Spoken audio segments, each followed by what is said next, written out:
We're announcing here with and we're doing the audio test. Looks like everything's working. We'll be back in a moment with the starting lineups as we prepare for the national anthem here. Minnetonka versus Eden Prairie, battle undefeateds. Be right back.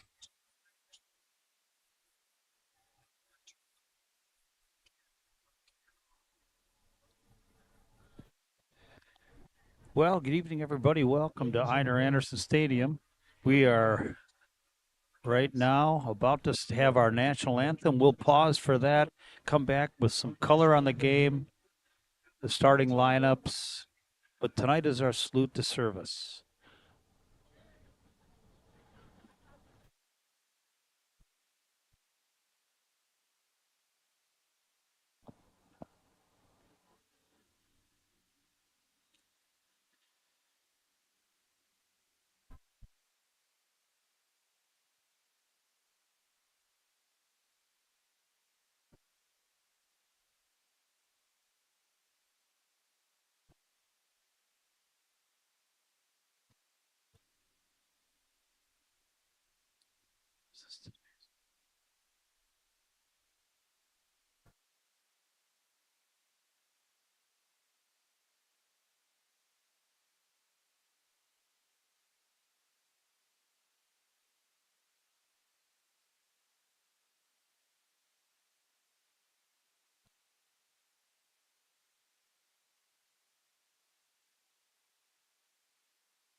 All right, folks. Here we're looking for the flyover. I think.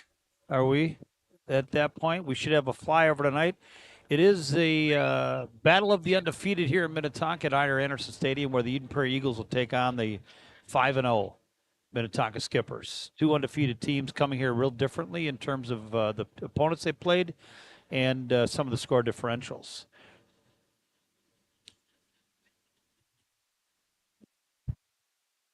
Your camera will hopefully catch the airplane coming when it comes. Last year it came from the horizon that you're looking at. Yeah, that's Roger. What do you know about the starters for tonight's game? Well, let's do that while we're thinking about it, Pete. Thank you for bringing it to my attention. So let's go through the Eden Prairie starters first. We'll go through the offensive side of the ball. Their center, number 57, Will Sather. The guard, number 60, Patrick Rulin. The other guard, number 78, Hayden Broik. The tackle, number 69, Raj Sidar. The other tackle, number 68, Ethan Sims. The tight end, number 86, senior Vinny Dykstra. The wide receiver, number 15, Josh Kelly. The running back, number 4, senior Liam Burnt. The other running back, number 30, junior Jeremy Fredericks. The other running back, number 33, Elijah Rump. Followed up by their quarterback, number 3, senior David Ivy. That's the starting lineup for the Eagles. Looks like it's Zabilla trotting out with the tee and ball in hand, so the Skippers will be kicking off. Maybe we go through their defense first, since that'll be on the field first. Well, and here's the starting lineup for your Minnetonka Skippers on the defensive side of the ball. Number 90, defensive end Luke Larson. Number 96, Milan Babka. At the D tackle spot, number 55, John Boberg. The other tackle, number 97, Fletcher Olness. At the linebacker core, number 1, Dylan Hudgens. Number 17, Hunter Peterson. Malachi Bodie is number 23, followed up by number 31, Caleb Taylor. The safety, of course, number 21, Hudson Poole. Our corners, A.J. Fiddler. There's the kick, folks. Fielded by Eden Prairie at about the 3. He's running east-west, not north-south. Got a little room. Not going down yet. He's outside the 20. Runs out of bounds at about the 32. So let me just finish that defensive starting lineup, and then we'll get to the game. Our corners, E.J. Fiedler, and then Tobias Williams, number 6. So the kickoff from Zabilla bounced at about the 5, and Tyree Dunn able to turn the quarter a little bit. They're going to mark it right at the 30-yard line. And here comes the flyover. Just a tad bit behind schedule. Oh, here we go. David Ivey, the senior, number 3, is going to get the quarterback duties. Obviously, if you don't know this, Eden Prairie is a run-dominated offense that is going to ground and pound. They're big up front, 275, 255, 290, 270, and 300. Here we go. First down. Right up the one hole on the left side. Minnetonka defense has been stingy, Pete, and Hudgens on the stop for the Skippers. Yeah, that was Fredericks, number 30, running the ball for EP. They give him about 2 yards on that, but really nice work by the interior line of the Skippers. You know, they're going against a big offensive line, and it's going to be wearing them all night. Get another flyby. I think they're running. You bet that guy got going early. That'll be a false start on Eden Prairie. So, yeah, Liam Barnett got caught moving just a little bit early, number 4. Looked like they were doing some sort of jet sweep action with him, maybe rolling him behind the quarterback. Nonetheless, 5-yard penalty against the Eagles, and with just about 45 seconds gone here, it is still scoreless here at Einar Anderson.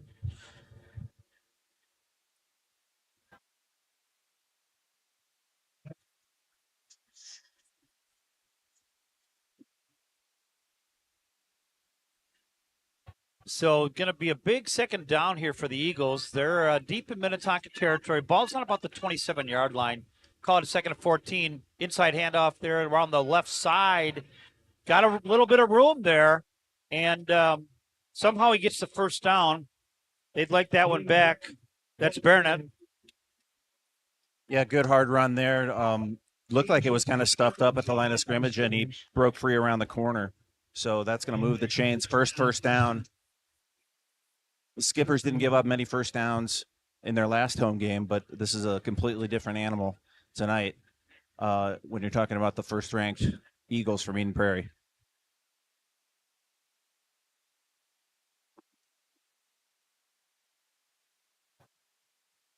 Anderson holds the ball out, rolls naked to the right side, going to keep it himself. Got a couple of jukes and get about 7 yards, Peter. Yeah, number 1 and number 90 were the tacklers for Minnetonka. I think one of them is Larson.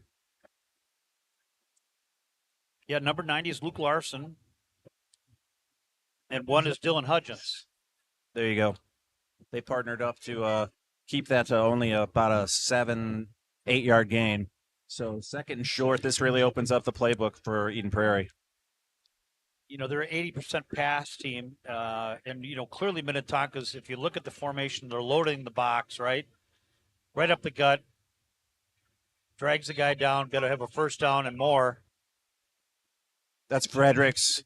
Jeremy Fredericks able to plow forward for about 7 yards, and they now in Skipper's territory, ball resting at the 42.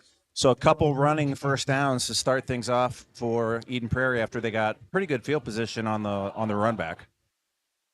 Yeah, and that run back developed really strange for me, Pete. He kept running east-west. You think, well, usually Pursuit's going to get there. But here we go. First down for the Eagles. Inside Minnetonka territory. Inside counter. And Minnetonka not going to get fooled by that one. Nice tackling, nice pursuit. 97.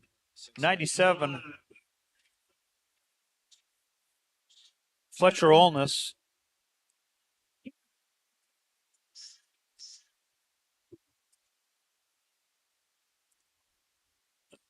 Pretty generous spot. So inside the 40 on the 39-yard line. Little personnel change for Eden Prairie. 3 comes out or comes in. That's the quarterback. Or is Liam Burnett. Here we go. Second. Shows it again. Going to pass. Good defense there by Minnetonka. Pretty good fake. Yeah, intended for Fredericks. Good coverage on the play by the Skippers, and that sets up a third down, I believe, 3rd and 7. This would be a big stop for the defense. Now the defense is really when you're talking about a 5-0 team. There's a lot of outstanding players, if you will, but the defense has been stingy. It's bent, but it's not broke. Yeah, and So- I'm thinking the Eagles might have 2 plays to pick this up. They probably go for it all They're 4. not going to punt at their 38. The other opponent's 38. Can be very close to the first down on a little just off tackle play, Pete. Yeah, number 21 for Minnetonka on the tackle there. Hudson Poole.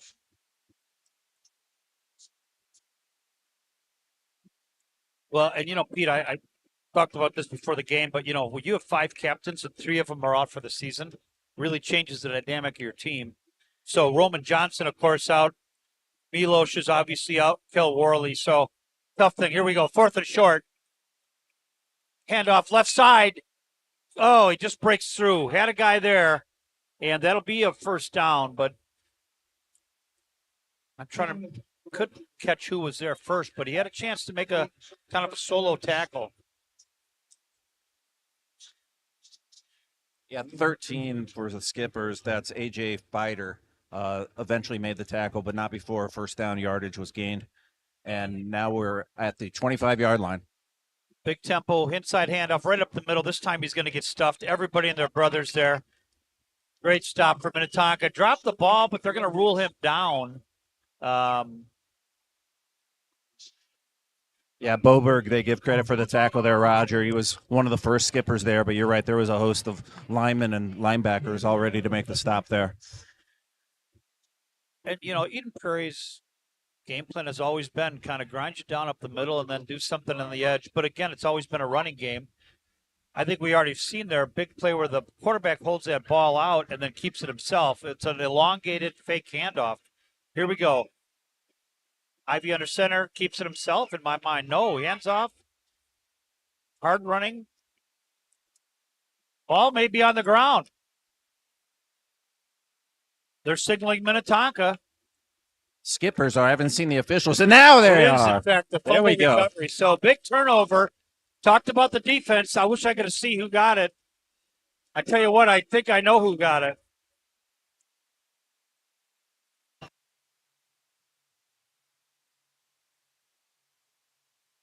Caleb Taylor, I think, on the fumble recovery. I'm pretty sure, based on the way he came off the field, took his hat off right away. Here we go. We didn't get a chance. We will get a chance. We'll give you that offensive lineup. But the sophomore quarterback, of course, Caleb Francois, shotgun formation. Hands off to Knox, left side. Big hole. Huge hole.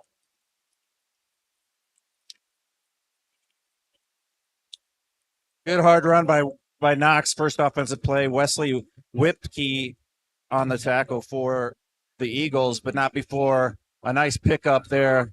Moves the chains early. That's a good way to start, Roger. Greatest start against Eden Prairie in 25 years, Pete. Francois calling out the signals. They're going on 2 this time. Same play, different this time. Oh, a little push off, number 9. Getting all big and bad there, huh? That's Dennis Rahowski, number 9. I believe he is one of their Division I recruits. He is, yeah. We both saw the same interview. Mike Grant talking about number 9, but you do that a little bit more aggressive and you get 15. I'd be happy to take your 15 for that. Here we go. Minnetonka on the short side of the field towards the press box, their sideline. Francois handing off again, up the middle, spinning, turning. Really tough yards. Knox again.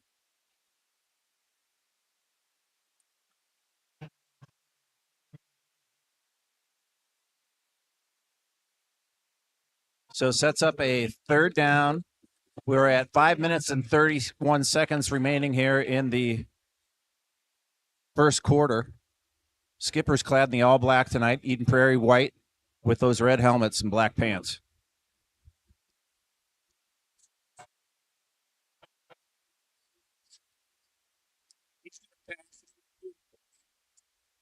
Gets tripped up when he gets the first down. Puts a pool on Yeah, Poole, nifty move with it. Pretty well designed play, blocked decently, and just enough for Hudson to crack through there and get us right to midfield. So with 5 minutes exactly to go here in the first quarter, Skippers are driving.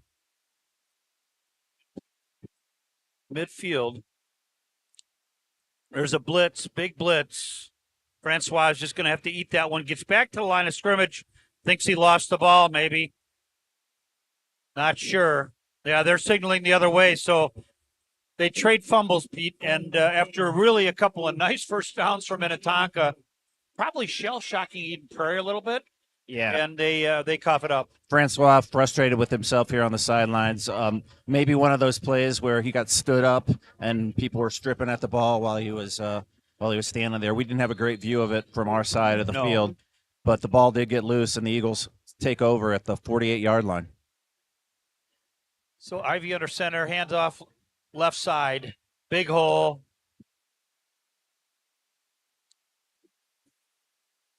Yeah, that's Elijah Rump, 33, in there for the Eagles, and he picks up about 7 yards. And his Elijah Rump has a brother that plays in the NFL for the Chargers. So here we go. Eden Prairie running the same side of the ball. I think they see something, big hole. Not the ball's loose. I thought. Pete, did I Yeah, I think he held on to it. Rump again, and that time he rumbled for about 15 yards. Ball now spotted just inside the 30, Roger, and yeah, they ran basically the same play, two plays in a row. Terrible optical illusion for me. I swear to the guy, I thought he dropped it. The ball was on the turf. We're at a weird time of night where you can see lots of weird stuff out there. First down and 10. Eagles, same play, different side, same side. This time Minnetonka not fooled. Going to be a gain of maybe less than 1. See where they spotted. Rump is now getting all the carries. That was Caleb Taylor, first man on the scene for the Skippers. So it sets up a 2nd and 9, and this is undoubtedly 4-down territory here. So just got to think you got to stop them 3 more times before they gain 9 yards.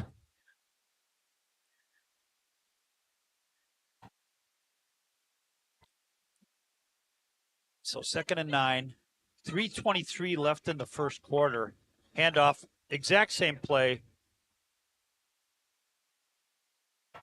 That was Fredericks this time, and he got very close to the marker. I think they're going to mark him about a yard short. The line to gain is right past the 20-yard line, and they're going to mark him right at the 21. So 3rd and short now for Eden Prairie. Officially 3rd and 2. 2 minutes, 52 seconds left. No score here in the first quarter.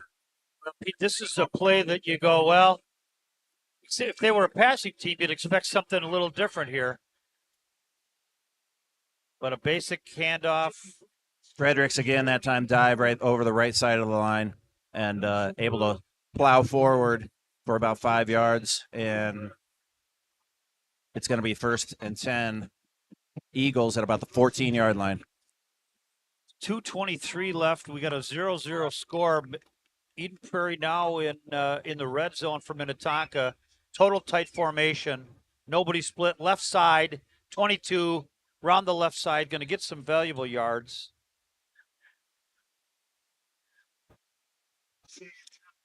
Yeah, that's Dominic Heim running the ball, number 22 there. So they've used a variety of different backs so far tonight.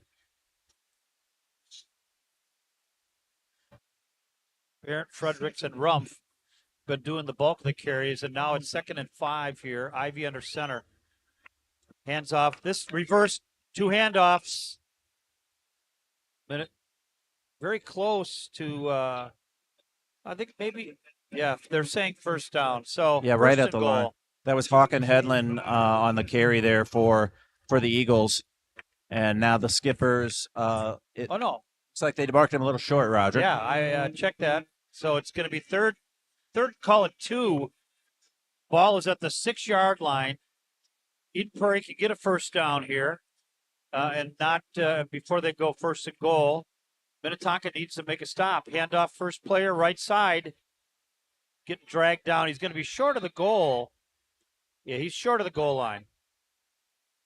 My spotter disagrees with me on that, but the referees, which are really the deciding factor. That was Fredericks again, and on the doorstep are the Eagles with about a minute and 40 left to go in the first quarter. Still scoreless here at Einar Anderson. Second possession for the Eagles. Both teams fumbled on their opening possession. Really a drive stopper on that fumble that we had, Pete. But here it is, first and goal for the Eagles. He's going to get in, number 30. He's going to score, which is Fredericks. Jeremy Fredericks, right off the right side. And by the way, it's like a fourth grade playbook, right? Off tackle, inside counter, couple of sweeps, and then a reverse. Yeah, the only pass attempt we saw was on their opening drive, and none needed on that one.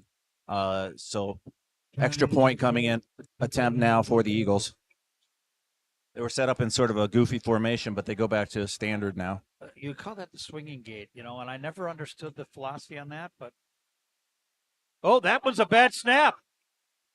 There's a flag on the play, going for 2. Now, I'm thinking that flag is going to bring that one back, Peter. Yeah, the holder, Xander Hemish, had a hard time getting the handle on it. It was a broken play, and they ended up scoring, and let's see what the flag's all about. Holding. So we will take that penalty. Absolutely. Take those 2 points off the board. Oh, my. Seen that happen in high school games, and yeah. You see it at all levels, really, right. Where just nobody's ready for that kind of play when it's just a straight extra point. Right. Now, it's rained off and on today. It's much colder than any game that either of these teams have played. So you just kind of worry about the exchange and the hold. And this makes it a little longer. That one's up, and it is no good. Yeah, he kicked it a little right on that one, Roger. That was Luka Rakovic on the extra point attempt. Hamish, the holder, got a better handle on it this time, got it down, but no good. So 6-0 with a minute 20 to go in the first quarter. You got some sponsors that we want to talk about tonight? Pete, I'm glad you brought that up. We got a lot of great corporate sponsors. Camp Smiles, one of our big sponsors, did a great job. The Canopy Group, Chick-fil-A, of course, is a sponsor. And our homecoming game, of course, the pregame meal was courtesy of Dave's Hot Chicken. Dick's House of Sports, one of our sponsors. Dukes on 7. Facial Design. Great Clips. IKEA was our game sponsor last time. Kowalski's, Quick Trip, Maynard's, Michael's Light, Midwest Bank, Minnesota Inboard, Red Savoy Pizza. I'm enjoying a piece here as we do the broadcast. Chantel Ogard at Remax, St. Bonnie's Motorsport, and Zinn Realtors. Trying to get a peek at who the skippers have back there. 8 for 1, I can tell you that. That's Hairston. And they kick it to the other side. Out of bounds, Pete. Huh? You take it first 35, won't you? Yeah, absolutely.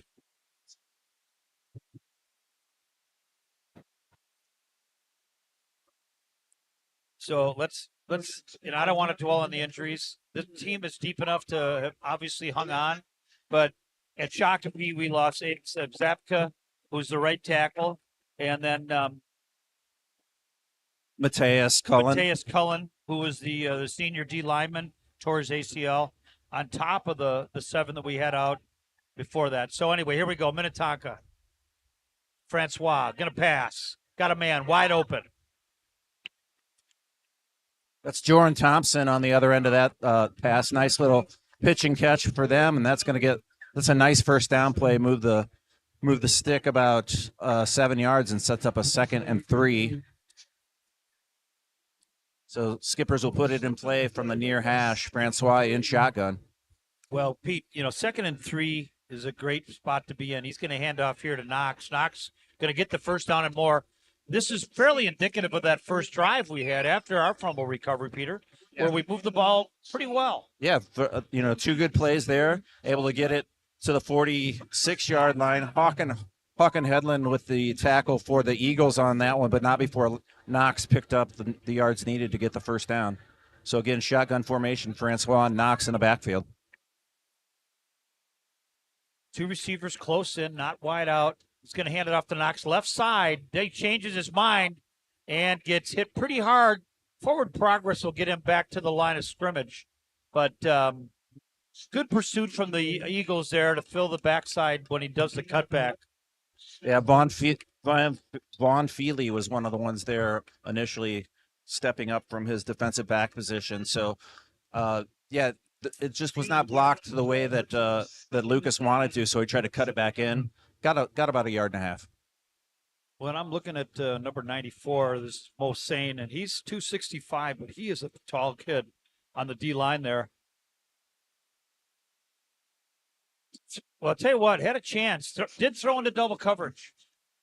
Yeah, that stops the clock with 10 seconds left in the first quarter. Skippers will have a 3rd and 9 now.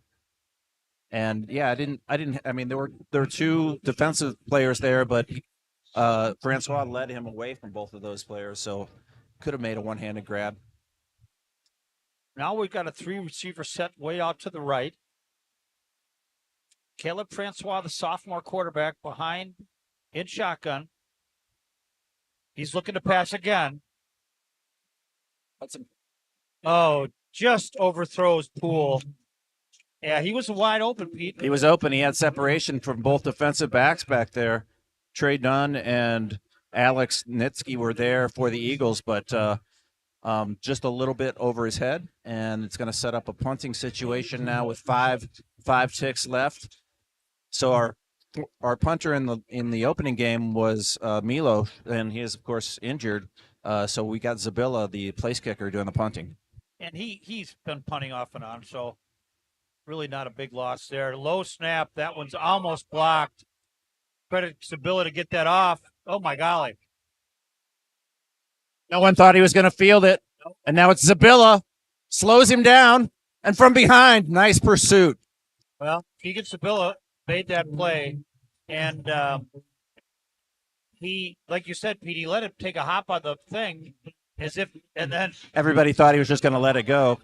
There are a bunch of skippers within 2 yards of the ball, and he is able to make a quick cut and pick up a good chunk of yardage, get it all the way into skipper's territory. What, the 45? I believe that's the last play of the first quarter, Roger. Is.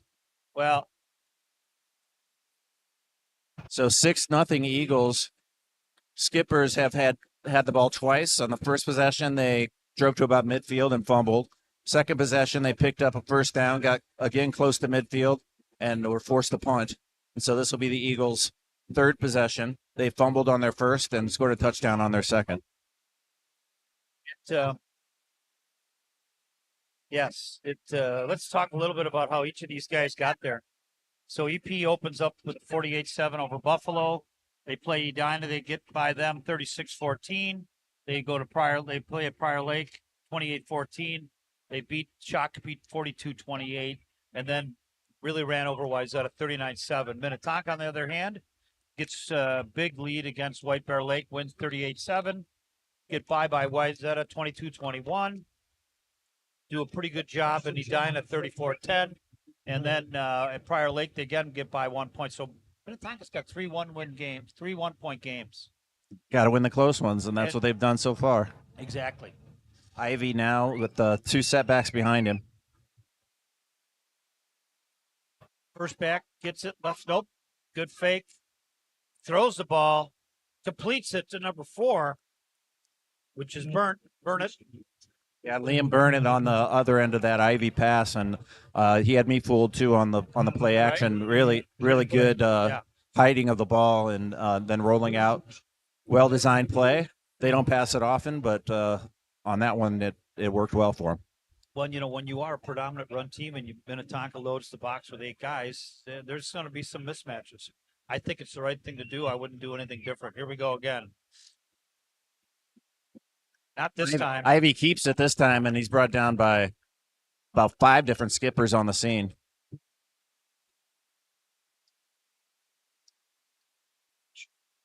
Aiden Becker, I know, was back Becker there. was there, and they gave credit to Worley as well. So Kel Worley? His first name's Fletcher. Oh. Maybe I got the last name wrong. I heard Tony announce it. At any rate, they lost a couple yards. Just second down here, Roger. This one goes around the right side. Get a chunk of their yardage that they lost on that play back, but you absolutely have to give them bad down and distance situations, Pete, or life is miserable. 2nd and 7, call it 7. Yeah, Great spot to be in. they're down now after down, that rather. after that loss. So Right, probably they're going to go for it on 4th if they don't make it here. for sure, Pete. Hand off, first man up the middle. It's not going to have enough for the first down. They needed to get to the 25. They're going to mark him at about the 28. Going to set up a 4th and 3 for the skipper or for the Eagles. Pardon me. Bobda on the stop, and then there's a down Eden Prairie player, number 30, which would be a big loss. Jeremy Fredericks, he's kind of around in there writhing in pain, so we're hoping he is not injured badly at all. Yeah, Fredericks scored the opening touchdown for the Eagles and has been getting a good amount of workload out of the backfield there. Didn't see what happened with him on this play, and we hope everything's well. He's got the training staff around him and coaches as both teams kind of huddle up around their sidelines.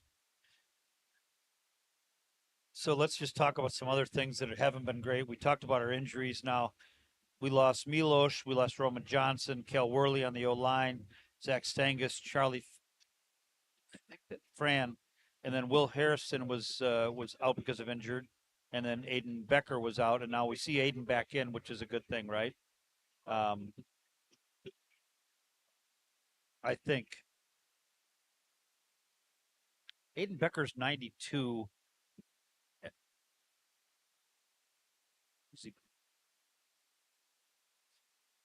Yeah. So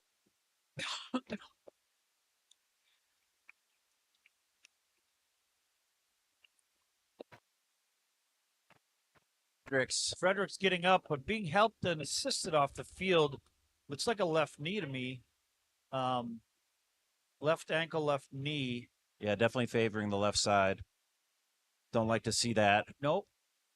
Both teams getting back from their sidelines. It sets up a huge 4th and 4.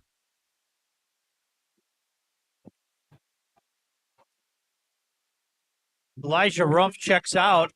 Man in motion for the Eagles. Looks like an option. Got a man wide open. Well, and that's what happens when you load the box, Pete, and the guy gets behind the coverage. Yeah, and that's the guy who plays both ways and also was talked about in the pregame. Dennis Rahusky was on the receiving end of that one. Rahusky is a D tackle and must have lined up as a tight end there. Yeah, no one on him within 5 yards and able to make a nice catch. The only thing you hope for there is that you're so surprised to be so alone that you drop her, but that didn't happen. So at the 10-minute mark of the second quarter, Eden Prairie up 12-0, and I'm guessing you go for 2 here, Peter. Yeah, it looks like they've got their offense out there, and now it looks a timeout. Yeah, I think we got a timeout. So with 10 minutes to go in the first half, it's 12-0 as pending the extra point on that latest touchdown from Rahusky. So that's a tough way to get scored on, right? When you're you got a 4th and 7-ish. Does that sound right? 4th and 4, I think. Yep. And their quarterback rolls out, finds a man, and all of a sudden you find yourself in a 12-0 hole. Really good play design, play call, and the skippers not able to contain the big D1 recruit there.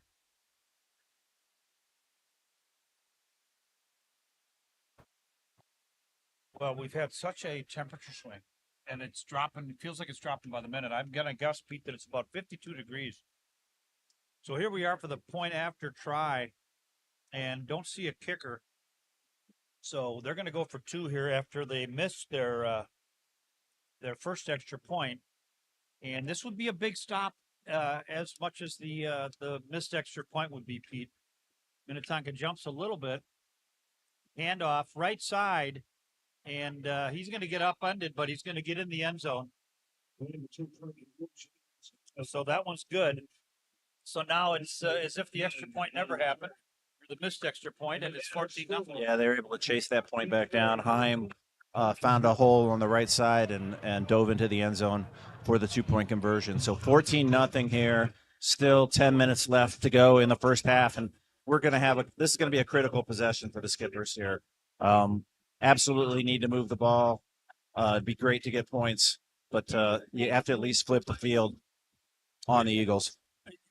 You got to give your defense a little bit of a break on the sidelines, and psychologically, you have to control the clock a little bit. And it's important to get some points here if you're going to hang in this game. Absolutely. Looks like Hairston and Tobias Williams back deep for the Skippers. I saw pregame winds like they were going to be 17 miles an hour. I don't see a flag anymore, Pete. We used to see a flag at Veterans, and now we can't. This one's going to be fielded around the 3. Got a little hole there, and he gets by a few guys and run out of bounds. But he was outside when he dropped the ball. But it'll be a 1st and 10 Minnetonka on a real critical offensive drive. Good run back there by Tobias Williams. Made it all the way to the sidelines. They're going to mark it right at the 30, and Francois will put it in play from the near hash mark. Knox in the backfield, Harrison, Poole, McDougal, Thompson, the wideouts. Francois, hands off.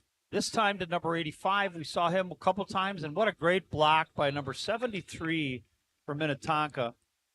Boy, he carried that. That's Carson Copley. Jason Copley, yeah, and the run on that play from Chase Conrad, number 85. We were told that he might get some carries tonight, Roger. We did, right?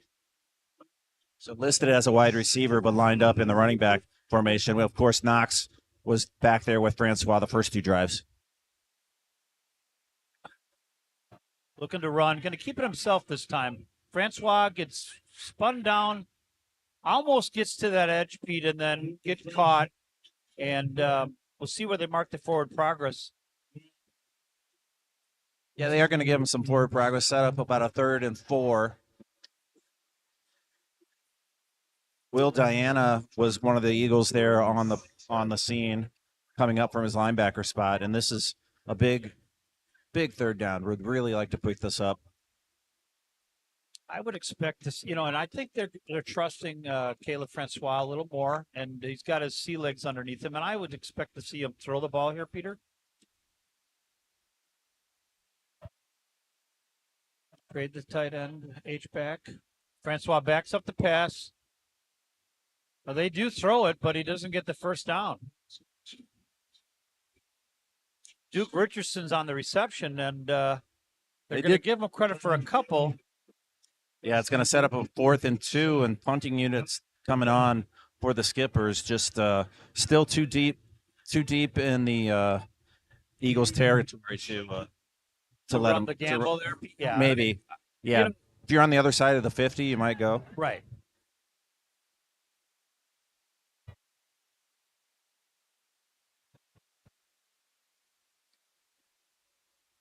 Bad snap, Pete. Gets it off anyway. Credit Keegan Sabilla for picking that one up. His knee's down. He's down right there. So, number 69 for Minnetonka, which is Kayla McLean. Pretty good coverage right there on him. Yeah, Tyree Dunn making the catch there for the Skippers. For the Eagles. No return this time. And just like they had it on their last possession, ball resting right at the 30-yard line. So the result of the last drive was a touchdown. Skippers' defense didn't get much time to rest there, Roger. There's still 7 minutes. Yeah, 3 and out. Still 7 minutes, 46 to go. I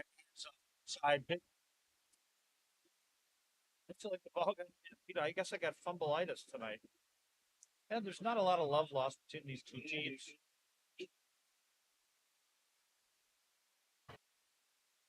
Yeah, gonna set.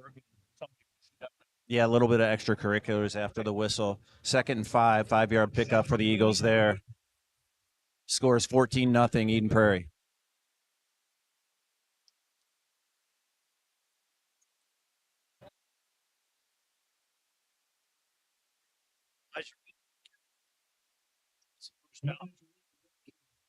Yeah, they get around the edge on the right side, pick up 6 yards, and ball now on the 41-yard line. The Eagles in control early, sets up a 1st and 10, and we'll see what they draw up. They've got number 11 coming in for EP. That's Ratkovich. Checking out is Headland, and now Ivy trots back out. They're going to run out of. They're going to be real close to that. They got 4 seconds left on the clock for the 25-second clock. They get it off in time. Handoff up the left side. A bigger running back. Get about 5. Pete, let me do some math for you. To get 5 yards every carry, you win the game. Yeah, Malachi Bodie on the stop there, but not before a 4-yard gain.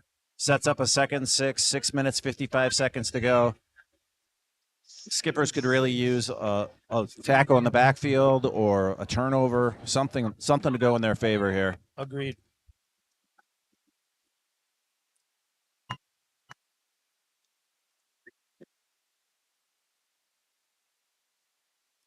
Well, good defense there for Minnetonka. A couple guys get him. I think the first guy that was there,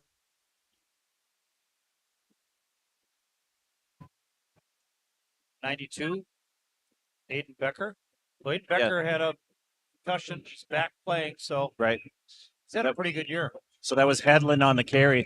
This will be an interesting call if they don't pick this up, whether or not they punt or go for it. But Skipper is a big 3rd and 4 right here.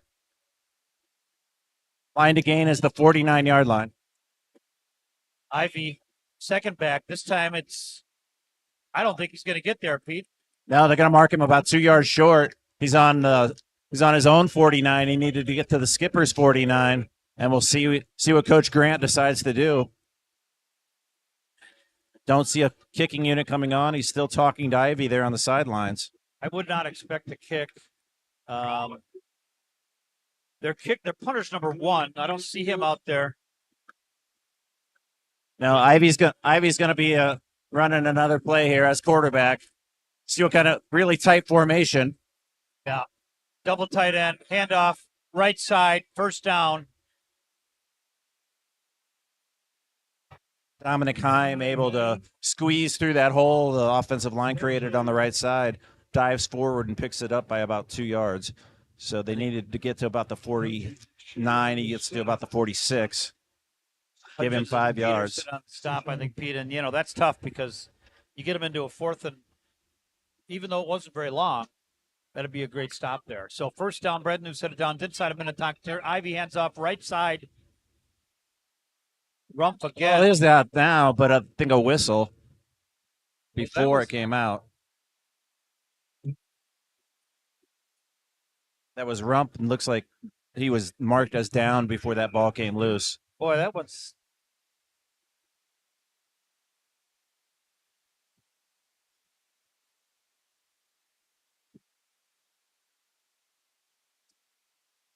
So the ball carrier's helmet came off. Yeah, they Rump. got one call, right? So they're able to substitute him out. He can't play for a play. 4 minutes and 42 seconds. Clock is running here at Einar Anderson. 14-0 Eagles, and a big drive here. The defense needs to stand tall for Minnetonka. So, second, call it 7, Pete. What do you think? What does our scoreboard say? They call it 2nd and 7 as well. So Eden Prairie takes that second time out. Well, the defense has been the strength of this team this year. They obviously haven't faced a team of this size or this level of athleticism. And you got to trust them that they're gonna bow their necks and make a stop at some point. So far, Eden Prairie has had the ball 3 times. They fumbled and scored 2 touchdowns. So this defense really needs to step up here, get the ball back in Francois' hands, and see if the Skippers can kind of switch the momentum here. Yeah. Now this down and distance, Pete, traditionally for Eden Prairie would be just a run play, but they've had a little luck when they roll out and throw. They've completed 2 big passes that have really hurt us. One, of course, for a touchdown, and so it'll be interesting to see what they do. Yeah, pretty efficient passing stats for Ivy. Two for three and a touchdown. Yeah. I formation, a little different here, Pete. First back, got the ball and more. Gonna have a first down. Couldn't see the number that got there first. That was number 4, Cody Cho. Yeah, I thought so too. Cody's fan club must be in front of us. As soon as they heard his name, There you go. went wild. So Holberg checks in. Caleb Taylor checks out. So Minnetonka making some defensive changes here on 1st and 10. The Eagles inside Minnetonka territory on the 33-yard line, 3:57. You just don't want to go down 21 zip in the first half, Peter. absolutely. Big set of downs here. Here it is on the right side to Fredericks, right? And he's caught from behind, but not after he got about 13 yards, Pete. Yeah, able to get the edge there again. Nice speed and got around.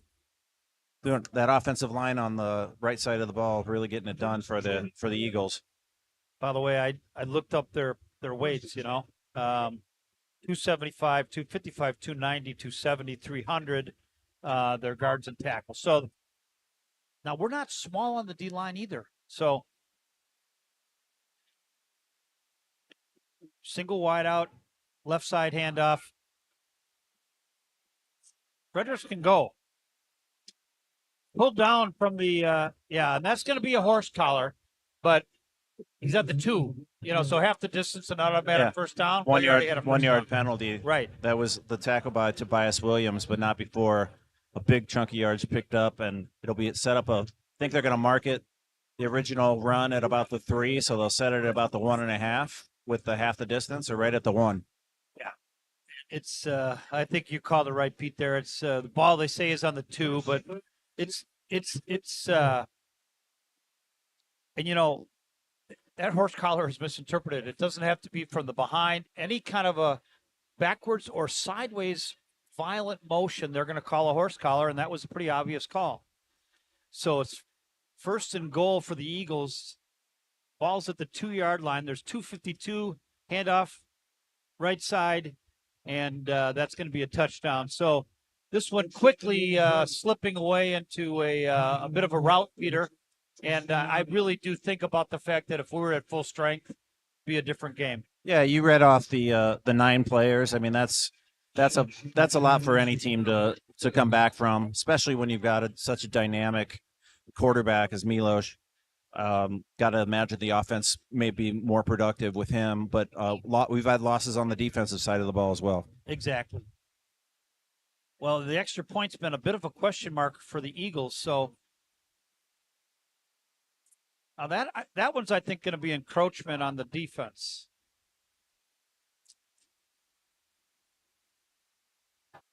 I do enjoy the refs being Mike, Pete, right? Yeah, it's nice to be able to hear them call out the penalties. Call. Right. They actually call out numbers. I'm wrong about that call. Put him over there.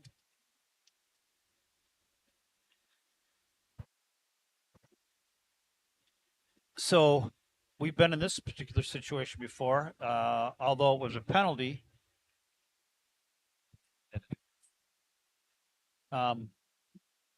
Yeah, kicking unit's still on. They push him back 5 yards. So this will be, they're going to put it down right at the 15 25-yard attempt. 25-yard PAT, not necessarily a layup in high school football. Higher snap. This one's up, and it is good. So your score at the 2:46 mark of the first half, Eden Prairie Eagles 21, Minnetonka 0. Yeah, Luka Rakovic able to knock that one in. And Morgan Koch is preparing to do the kickoff for the Eagles. Needs something positive to happen here, Roger. Would be really nice for the Skippers and Skippers fans.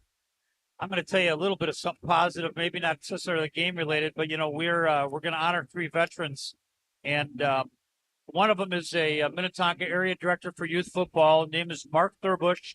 He was in the Air Force. He's the co-director for the Tonka Football Association, the youth 2nd through 8th grade. He played football at Air Force Academy. and he was in Operation Iraqi Freedom. Our second honoree tonight at the Honor Your Service is Petty Officer Zach Brand, United States Navy, SEAL Team 2, graduated from Caledonia, Mark's hometown. Here we go, the kick. This one is kicked, going to be fielded and dropped and picked up right away. Changes direction, flags on the field everywhere. Tobias Williams on the return, Pete, but I'm going to guess a block in the back, right? That's usually what it is on a kick return. And you're right, 2 officials saw it.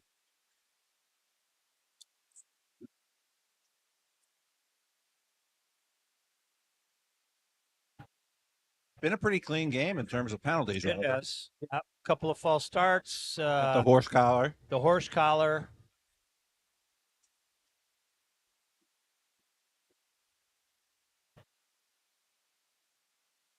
All right, so Minnetonka here, 2:38 left in the half, down 21-0. Has to get something going in terms of a couple of first downs just to build some confidence going into half. Caleb Francois going on 2 hands. Oh my golly. Well, tell you what. Now I maybe I'm catching a different number, but yeah, I had 11 too. Hager on the run. We thought we'd see number 85, Chase Conrad. By the way, his dad's a Minnetonka alumni, youth coach over the years. Yeah, and, Conrad was in there on the last set of downs. Right. Now it looks like 21 is back there. And actually, that's Poole, and he'll split wide. Okay. Can't catch the running back numbers.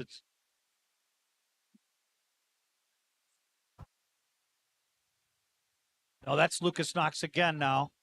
And Knox gets some nice yards there. Yeah, Knox didn't come in on that last set of downs. Comes back in on that play and falls forward, sets up a 3rd and manageable for the Skippers. Clock reads 1:37 to go. So if the Skippers pick this first down up, they might start to hurry things up, see if they can move down the field quickly and get some points before halftime. Agreed, Pete. This, and again, this is a manageable 3rd down play. You have run option and you have pass option. Sophomore is in shotgun formation. Knox is the running back. Jumbo trips to the right side, the short side of the field. Hands off, right up the middle. I think he's going to be close, Pete, but I don't think, well, we'll have to wait for the mark. They needed to get to about the 19. It's like they're spotting it about the 18, so it's gonna set up a 3rd and maybe less than a yard, 4th and less than a yard. Thank you, Roger. And so with that whistle, they stop the clock. They should continue to run it, I would think, Roger. And here it goes. They wind it now. Still 40 on the play clock, so plenty of time for the Skippers. If they want to drain time, they can do that. There's about a 30-second difference between game clock and play clock. Looks like Francois is going to set up a play. Pete, it's a first down. I guess they credited it with the first down. Francois on the keeper. Right side. Runs out of bounds to stop the clock inside the Eagles territory at the 40. I got to be honest with you, Pete.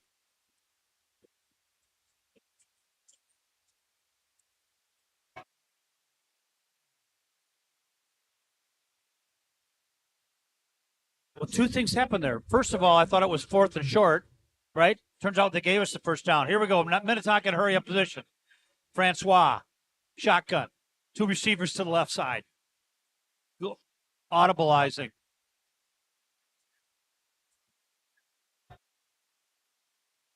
Hands off. Pass. Well, I like the trickery. And 30 seconds left. I think you call a timeout here, Pete. James Anderson able to snip that flea flicker out. Yeah, just no time for Francois once he'd handed off initially, took the pitch back, and by the time the pitch was in his hands, he was under siege. So they do call a timeout. 30 seconds exactly. 21-0. The Eagles ahead. Ball resting on the 46-yard line. 2nd and 14. Line to gain is about the 31-yard line. Lost 5 on that, Pete. I like the play, but you certainly have to block better than that to give the guy a chance to throw the ball back. Trickery at this point, probably a pretty good deal. Yeah, I don't hate the call either. Just I think they may have either run into a blitz or missed some blocks up front because there were two Eagles players right on top of Francois. Right.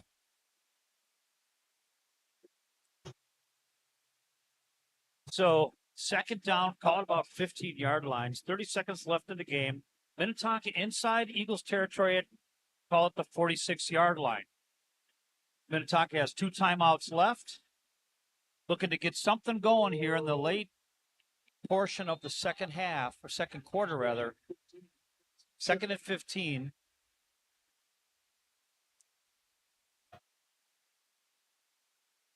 Big little, oopsie, incomplete pass, but it was a little middle screen, Pete, right? Yeah, he tried to connect there, but big Logan Bishop almost had that from his defensive tackle position. Ball hit him pretty much right in the chest. Yep. He's not used to catching balls. Nope. Bobbled it and was able to drop it. Skipper's now 3rd and 15, 26 seconds remaining in the first half. Like, again, he didn't execute like the call. Caleb Francois, the sophomore quarterback, shotgun formation. He's got 3 wide receivers to the left or the wide side. Eden Prairie showing blitz from the left side there. Another screen and just overthrew Lucas Knox. And really a pressure throw, right? Yeah, Knox had a couple of blockers in front of him, but just too much pressure on Francois to make a connection there. Interesting call coming up here as it looks like the punting unit's going to come on. 23 seconds to go. But it's a 4th and 15 facing Minnetonka. Tanner Smith from his defensive or from his offensive line position was out there ready to block, but pass was incomplete. Sabilla set the punt. A little bit of a low snap again.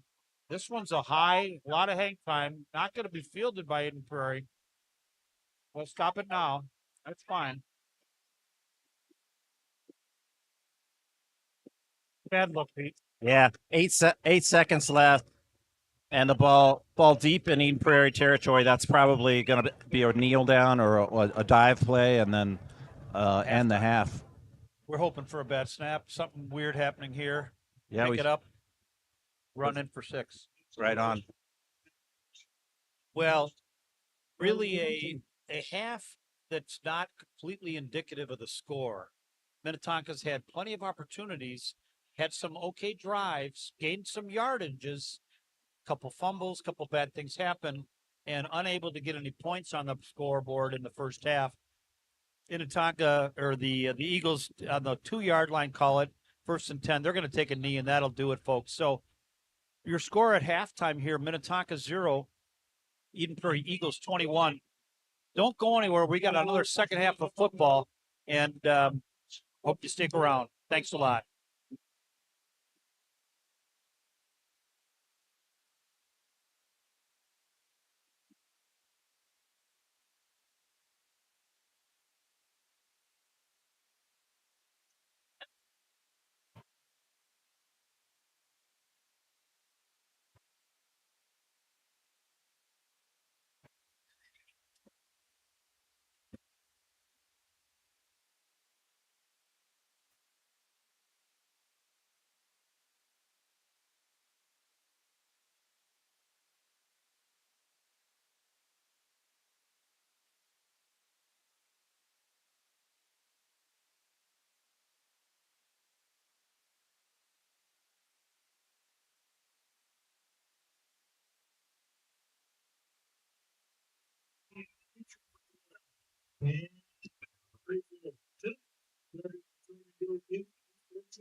What? Is it tonight? In the stadium? I don't think I'll make it.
In the first 2023 Minnetonka High School Blue Marching Band. The Richard Blues, North Diamond, Street, Active and Glorious Music Program at Minnetonka High School. Marching Blues are the list of listener groups at NHS performing in homes for the football games. Completed throughout Minnesota and Wisconsin and participated in parades like the Minnesota State Fair. It's first production it's campus.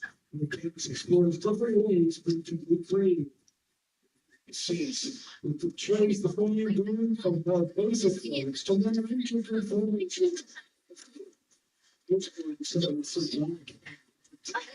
Scenes while going enjoy moving towards creative portal structures. Complex riddles and things. As you go to the fire, positions. Motivating the family. Sunflower, the first one, straight away to full by and super. And forward, we talk about tradition. Each home football game, we're talk about Blue Sea is recognized for his or her excellence in organization. That woman sewing student spread the glorious white silk.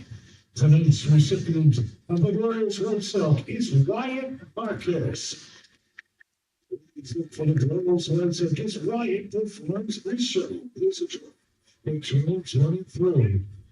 Minnetonka High School Blue Marching Band's performance of Black Canvas.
Coming to bring Fox Anderson H.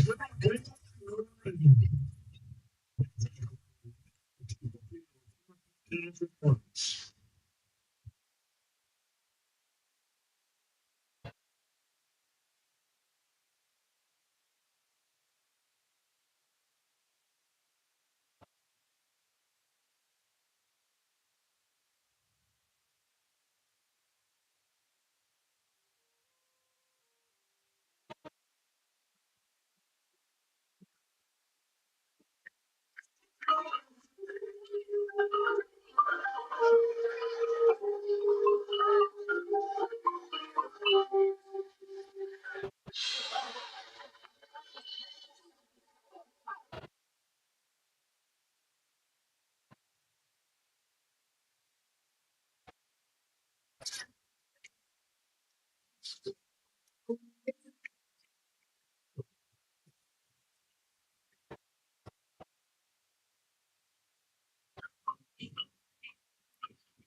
Here's Marcy Lee, Tonka Schools Administration Buildings and staff.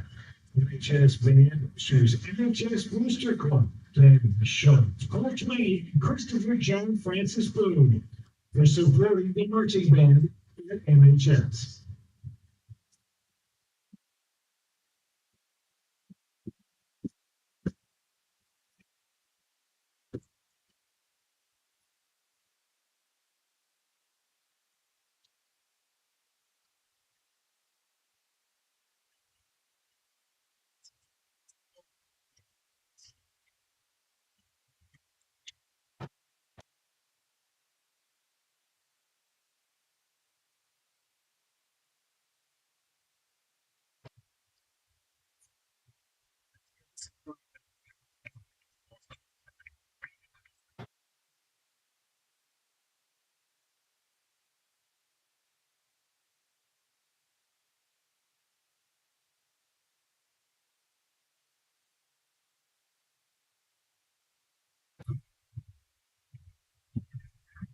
Ladies and gentlemen, please direct your attention to midfield as we continue our slow to service celebration.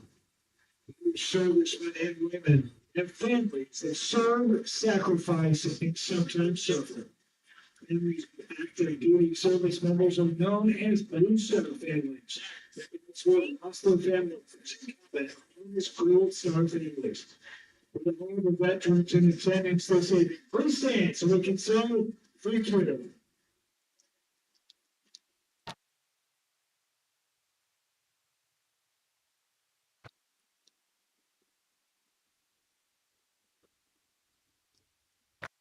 We could fill this entire field with military veterans. We'd like to honor the following three men and their families.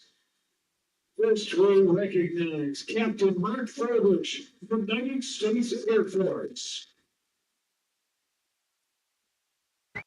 Mark attended the United States Air Force Academy where he earned a Bachelor of Science in Social Sciences. Mark has a varsity in football, competing in top 25 nationally ranked fighting Falcons. Veteran of the United States Air Force, attaining the rank of captain. He served in overseas operations, including Operation Southern Launch and Operation Iraqi Freedom. Mark Graves and Minnetonka served with his wife Glenn and their two children, Reed and Blaine. Community serving as co-area director for Minnetonka Youth Football Organization. Welcome, Mark Potter.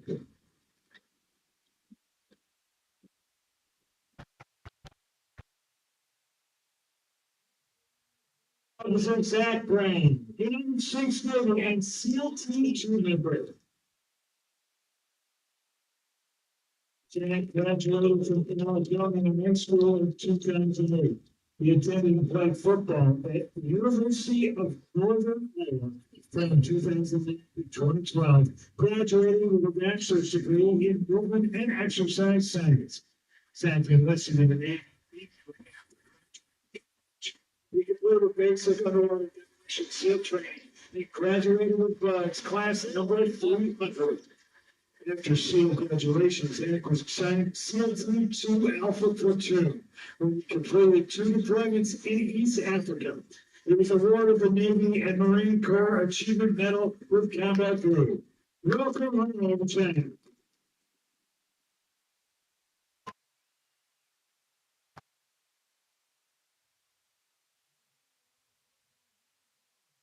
States Marine Corps.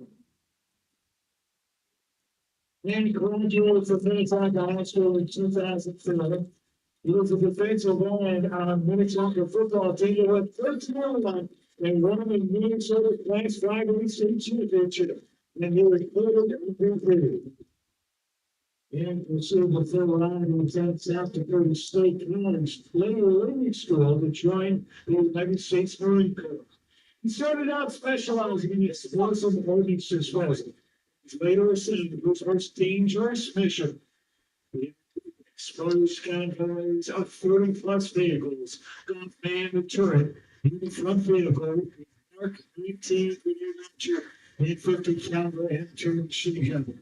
His regiment, the 2nd Battalion, 7th Marines, deployed to the Helmand province of Afghanistan in April 2008. Over the next 8 months, they were hit harder than any American unit. The Marines, 20 were killed and 160 wounded, with 30 of those amputees. Hank made it home. And after 5 years out of football, he enrolled at Concordia St. Paul in the fall of 2013. What are you on, man?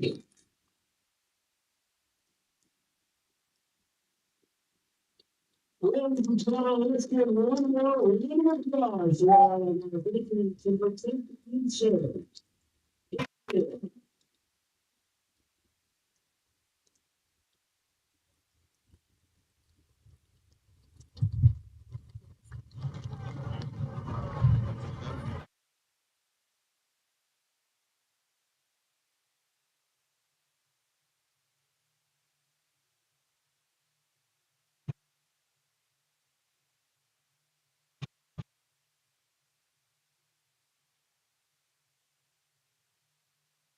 Welcome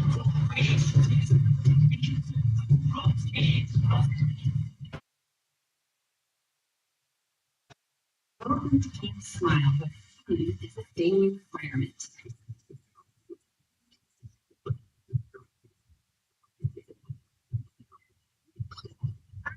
Who's having coffee? From first timers, or serious cancers, or with mental needs.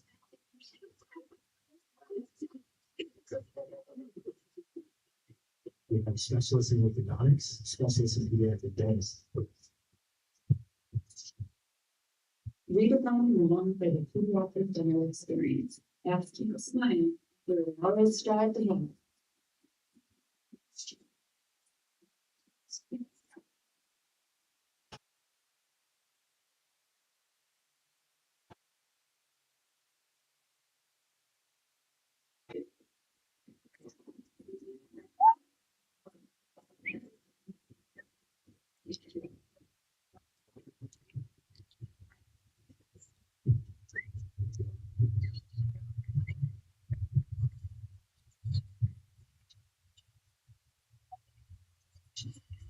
Welcome back to Heiner Anderson Stadium. Peter Amstutz with you. Skippers down 21-0 in this one. Take a peek at some of the other 6A games going on tonight. Eastview is up 42-14 on Park of Cottage Grove. Roseville 22, Hopkins 0. Mounds View is up 14-7 on Eastridge. Down in 4A, there's only one game going on tonight, and that's Minneapolis Edison against Richfield. I don't have a score there. Down 3A with St. Charles leads La Crescent Hoka 19-14. So Skippers are back out on the field in those black uniforms, getting warmed up. Getting a nice Minnesota inboard commercial on the big screen. And it's like there's about a minute left at halftime as here comes the Eagles out in those white uniforms, red helmets. And I believe the Skippers will receive the ball. They kicked off to start this contest. So at least an opportunity early to gain some momentum coming right out of halftime. Well, Pete, you're right, and they'll have to start quick and have to get some. They'll have to get some clock behind them, right? They'll have to be able to hold the ball, not go 3 and out. At the end of the day, this is one of the deepest teams that we've had in really many years, and I ran into Roman Johnson's dad, and I ran into Worley's dad, right? And now Cal Worley's going to try to play 5 plays on senior night, and maybe ease back in. So senior night's next week, right? The final home game. Right. Yeah. And so kind of trying to ease him back in, had that terrible heat stroke thing. But we talked about the fact that, all these fluke injuries that have bit the Skippers in what really could be. And again, we're still 5-0, right? We haven't lost this game yet. But if we're able to win, we should win. I would tell you Buffalo is, and Maple Grove's going to be a tough contest as well. Right. But yeah, you can't count them until you play them. But right. Yeah, you would think based on the performances so far, the Skippers in decent shape to finish the season 6-2 right. maybe, yep. Which is a great regular season. Would set them up in pretty good shape for the playoffs. Should be, according to my math, it's a 2 seed. 2 seeds, 2 home games. We'll take that for sure. So you kind of go, well, maybe you can get lucky and get a good draw. And anyway, we're set to start this thing, and it has been we talked about it earlier. Minnetonka had a couple of nice drives, gained some first downs, fumbled one time. Actually, we fumbled twice, Peter? No, just the one. One fumble lost at least. Both teams lost fumbles on their opening drive. Skippers, you're right. They were able to move the ball, got a handful of first downs in those first 2 drives. Just those drives stalled out before they got too deep into Eden Prairie territory. They resulted in punts by Zabilla, and Eden Prairie took advantage of pretty good field position after some nice return. One nice return on a punt, a good kickoff return, but they just methodically moved the ball down the field, mostly via the run. I think only 3 pass attempts for Ivy so far in this one. He's 2 for 3 with a touchdown. And the big clock here has about a minute left. Officials are getting ready to spot the ball and get things back underway here. Well, I do want to shout out to some of our great alumni that were watching this game in Edina.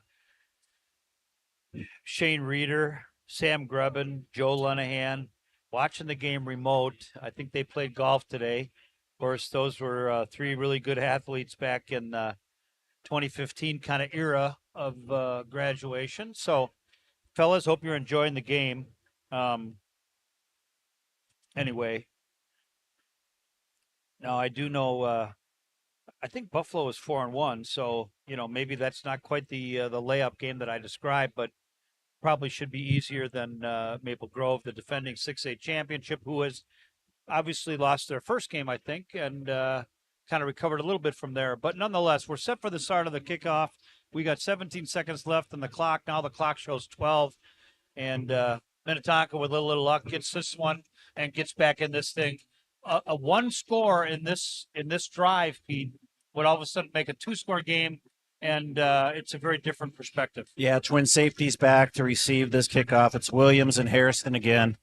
Harrison has been getting some good returns. See which direction they kick to. Neither kicker has put one in the end zone tonight on kickoffs. And I wondered, I thought it was a crosswind, Peter, but I can't tell where the wind's coming from the booth. Yeah, in the opening game, Zabilla planned to kick it in the end zone every time, and I think was able to do so.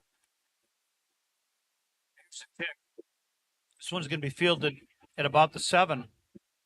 Got some room. Got some real good room. And Minnetonka brings that one back pretty far. That's Tobias Williams, Roger. Tobias Williams. Nice run back. What a return. Yeah, he was one man away right from breaking it all the way. He showed a good flashes of speed, had a nice cadre of blockers in front of him.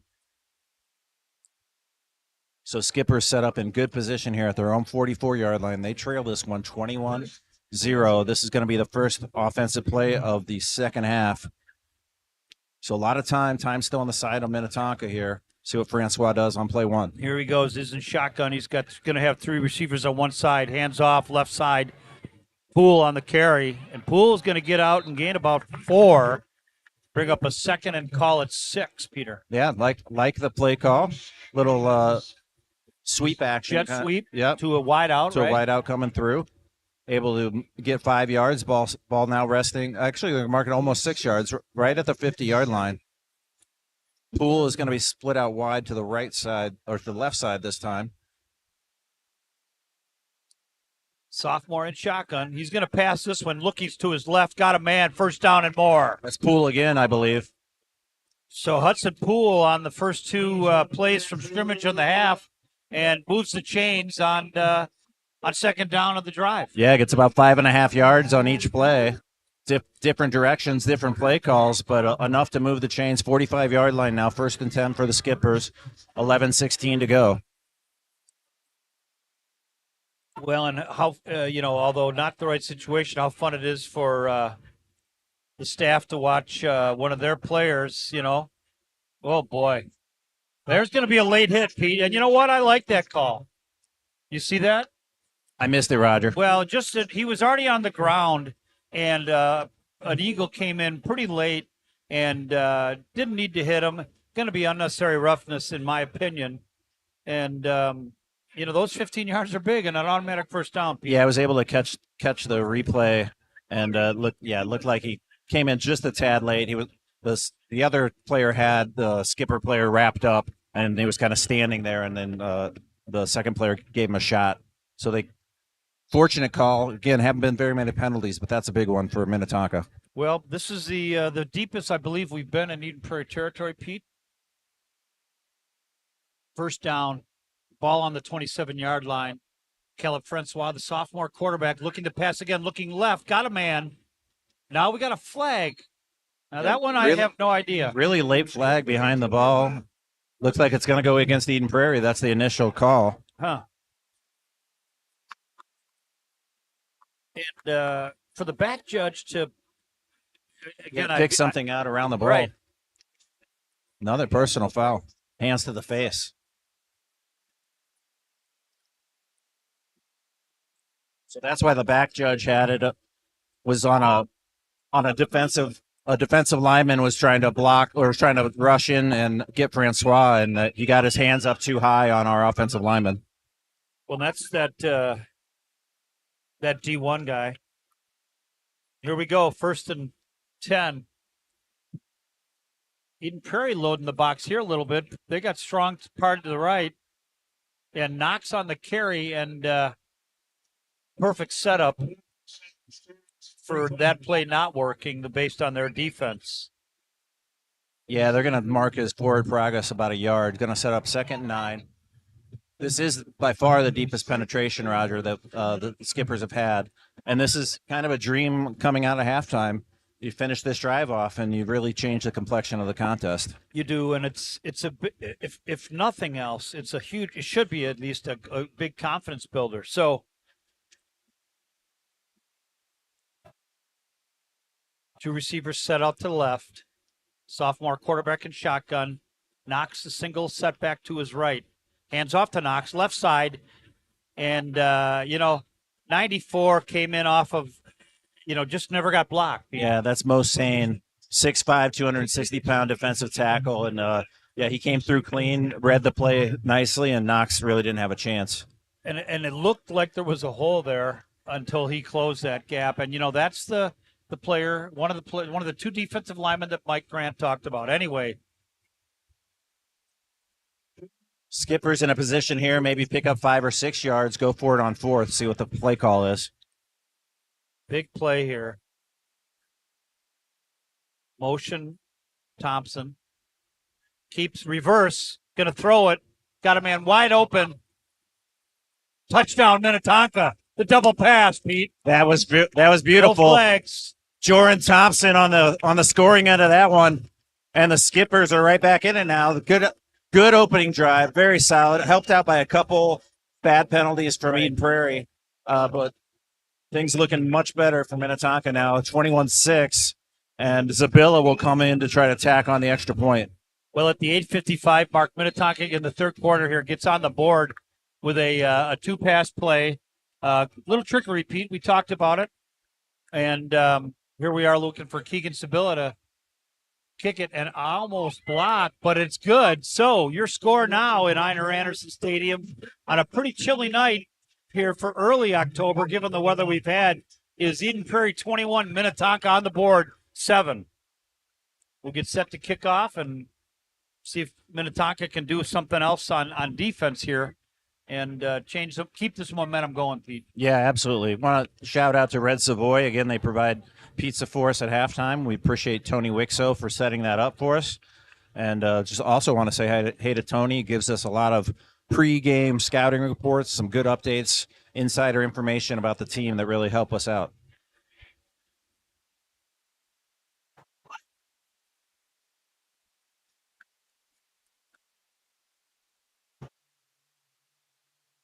I think most fans know this, but the reason we're playing on Thursday nights is a referee shortage.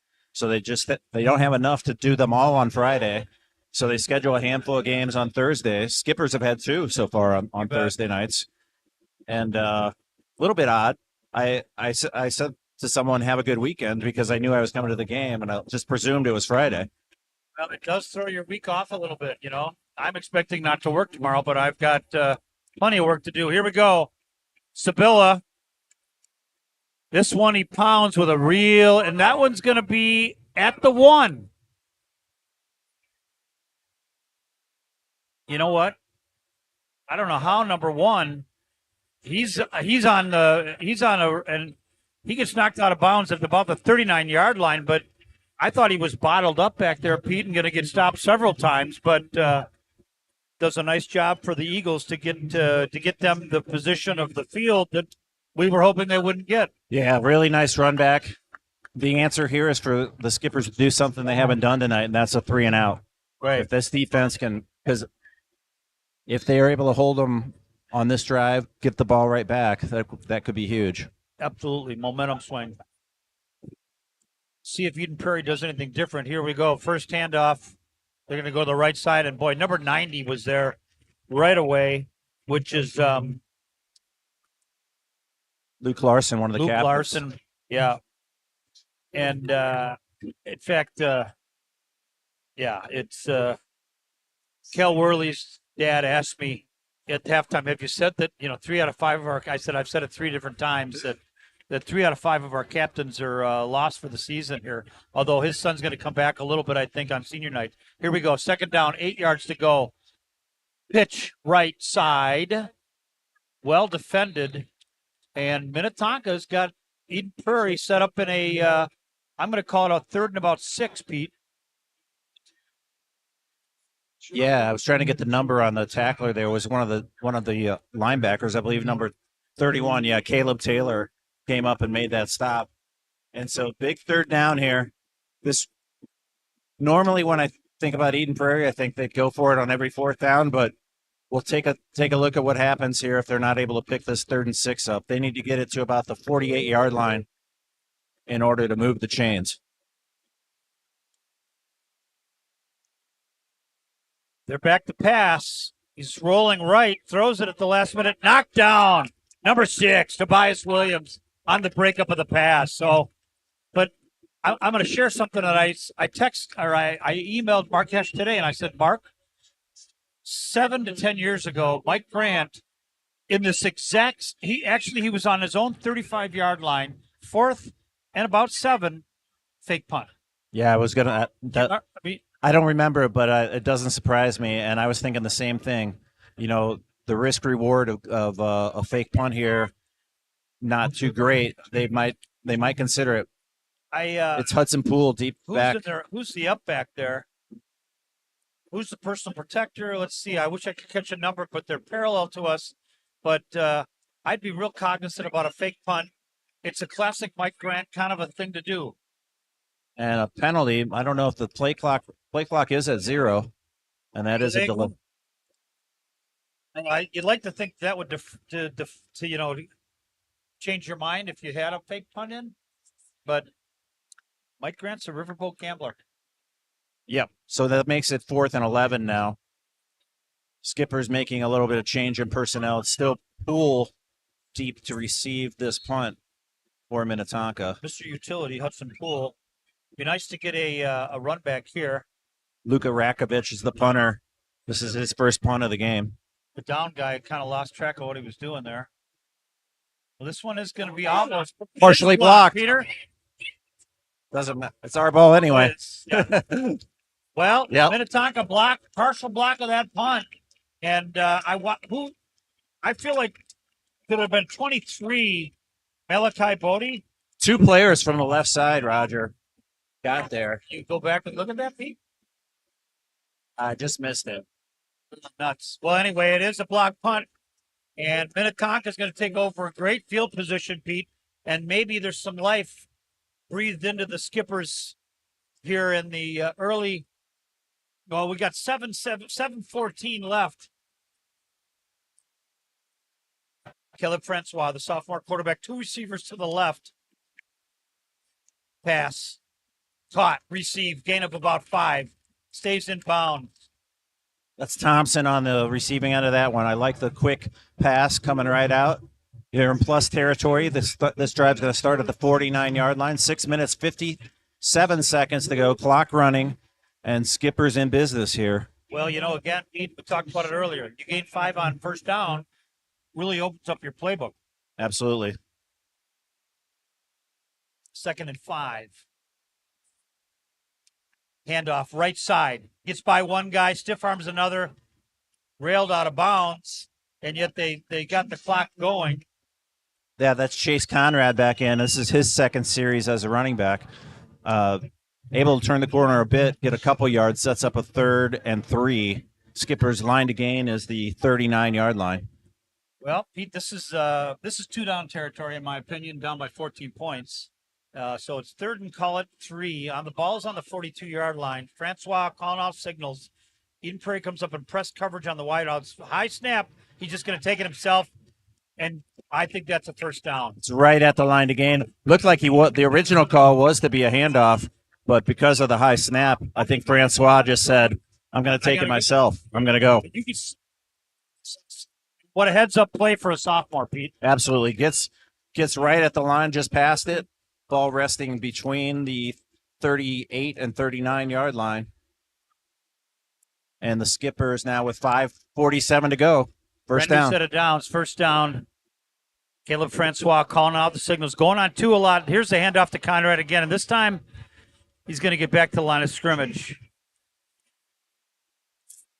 Yeah, first man there, Vaughn Feely for the Eagles makes that tackle. Runner able to fall forward and get a yard. Chase Conrad, the sophomore, listed as a wideout, lining up as a running back tonight, as running depth has been an issue. So Conrad's the junior, right? Junior, Yeah. yep. But and I told you earlier, his dad was a grade level coordinator under my leadership at TFA, and he was a outstanding Minnetonka football player, the dad. So maybe the branch doesn't fall far from the tree. There's a little screen to the left side, and boy, falls forward to just about the 30-yard line. Hudson, 3rd and 1, right? Hudson Poole is it's shades of Daniel Vigor. I remember when Vigor used to do plays like that. He was also a very utility type player. And Hudson, nice individual effort there. Sets up a 3rd and 2. 4:35 left in the fourth quarter. Minnetonka just outside what might be considered the red zone. 3rd and about 2. Eden Prairie showing blitz. Conrad again, left side, first down and more. Doesn't go down. And looked like he was going down, and he said, no, I'm not down. Did. He kept those legs pumping, got an extra yard or two. Eagles eventually corral him, but not before he gains the requisite yards to move the chains. 4 minutes and 11 seconds to go, and Skippers are in business. Ball resting at the 25-yard line. So 1st and 10, brand new set of downs for Minnetonka. 4:02 in the third quarter. Minnetonka on a nice sustained drive. Hand off to Conrad. This time, left side. Not going down easily. Going to give him credit of 3, maybe, Pete. I see why they're giving him some carries. He's a tough runner. Doesn't go down easily. It takes more than one guy usually to get him down. And runs kind of straight up and down. He's a tall, 6-foot kid, 180-pound kid. Right. As opposed to Lucas Knox, smaller frame and runs lower to the ground. Lower. You bet, Pete. Yep. Interesting observation. And, a $180 is a decent weight for a running back, Here we go again. 2nd down, call it about 7, maybe a long 7. Caleb Francois hands off to Conrad again, left side, gets to the corner. Little hesitation. Going to pick up a 2 maybe. Again, able to wiggle free from that initial contact and gain some positive yards on a play that easily could have been no gain. It gives the Skippers a couple yards, sets up a 3rd and a long 5. Sometimes I think, too, Pete, is if you put a kid in and he gets – we saw him play last home game, got a carry. I'll come back to that thought, but Francois going to throw the ball, looking right, nobody over there. Throws it away. That could be an intentional grounding. Definitely outside of the tackle boxes. Well, that's the thing. And did he get at the ball past the line of scrimmage? Maybe they're talking about it, but they're not talking about it. So 4-down territory, Pete. Parts of me says to me, it's ball's on the 20. Question is, are you going to get the ball 2 more times in this type of position? Right. Because if you kick the field goal here, you still need 2 touchdowns to win. So I guess, first, and the other thing, I guess, is the ball's at the 20. Minnetonka going for it on 4th and about 5. 2:30 left in the third quarter. Francois rolls to his right, looking back, throws left, got a man. First down and more inside the 10-yard line. Tobias Williams having himself a night. Good pitch and catch there from Francois. We're sitting next to the coaches. They knew that what was going to work. They saw Williams pop open and a nice kind of change of direction play, and the Skipper's in business. Pete loved the misdirection. Francois rolls hard right as if he's either going to throw right or run. Turns back, got a man open, throws across his body. Tough play to make for a high school quarterback. Looks like the ball spotted right at the 5, Roger. So first and goal from the 5 for Minnetonka here.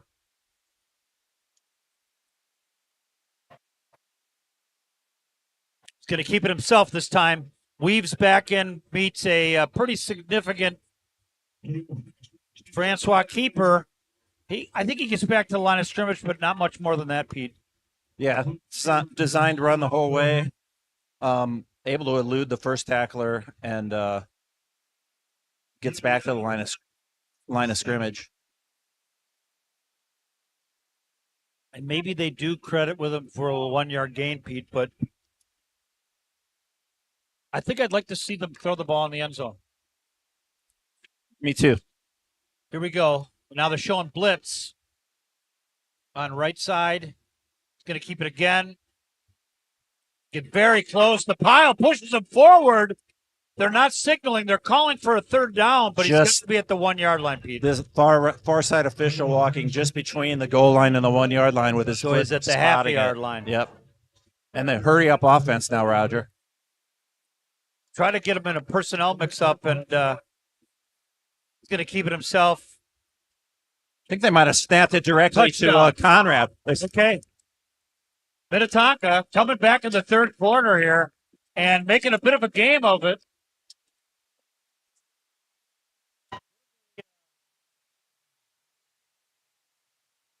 Confidence builder, Pete? Absolutely. So this is exactly the scenario you want. Come out from halftime, score twice. Yeah. Defense gets a big stop, and now Zabilla with a chance to make it 14-21. This one is blocked, Peter, a little bit, but did you see it? Yeah, very low. Very low. Thought there was a hand on that. There's a whistle on the play, and I don't see a flag, but 94 on the Eden Prairie side, pretty unhappy. And take the points and assess the penalty on the kickoff, Peter. And they've run the ball back a couple of good times, so let's just take the advantage. I think 94 is offsides. Let's hear.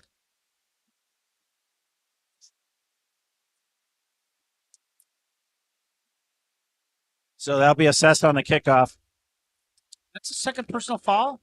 Yeah, I believe so. I don't know if it's on the same player. Second personal on 94? Doesn't he get booted after that? Well, you can tell folks from the broadcast that this is a Minnetonka-based broadcast here from home field in Einar Anderson Stadium. Yeah, thanks for tuning in on YouTube, supporting it. Be great to hit 1,000 subscribers tonight. So if you're watching, taking advantage of us, feel free to click that subscribe button. And Reader, grab it. I expect you guys to subscribe right now. Otherwise, we're going to find a way to not broadcast to your household. So Zabilla is going to be able to set up on the 45-yard line, 15-yard personal foul. I would guess that he'll be instructed to just fire this one through the end zone. Pete, I think given the fact that Eden Prairie's had some pretty successful run backs, and the one that I think about is where he ran east-west instead of north-south, and then he still got like 35 yards. So, yep.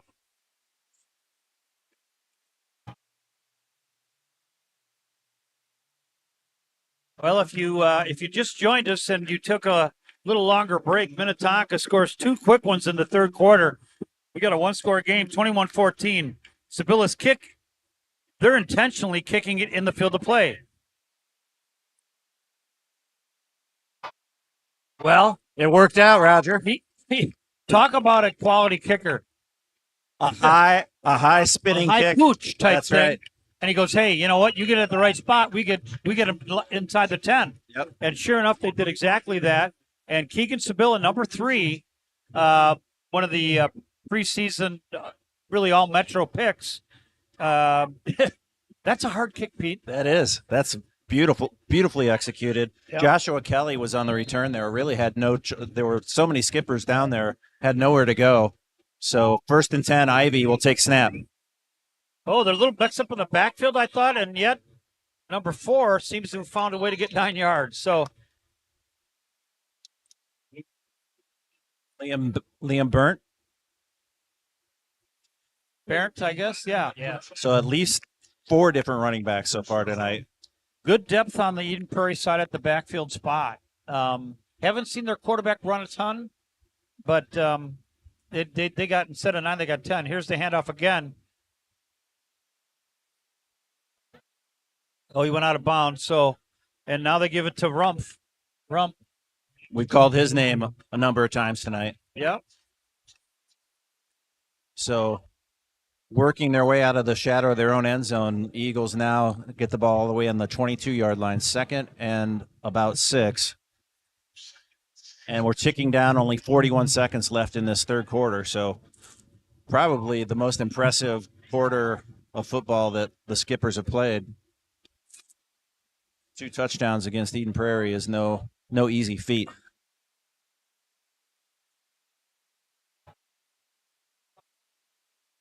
There's the handoff.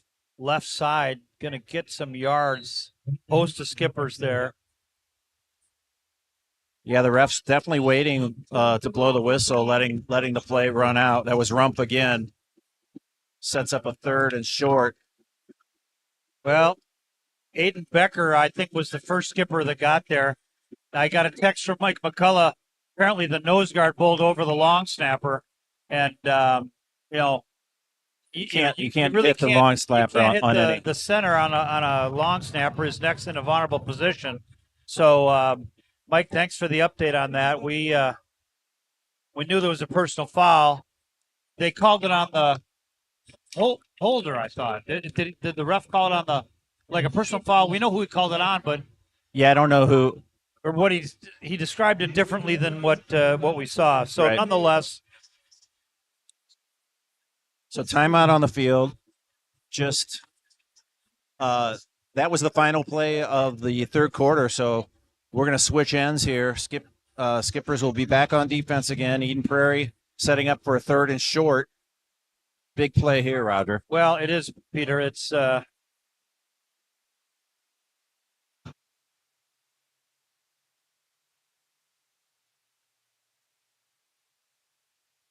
well, Eden Prairie, of course, really our closest opponent geographically. Got a nice crowd with them tonight. Minnetonka's in what's turned into be a kind of a cooler night. Got a nice crowd here as well. It is the battle of the undefeated. Both teams at 5-0 coming into this game after really tremendous starts. And the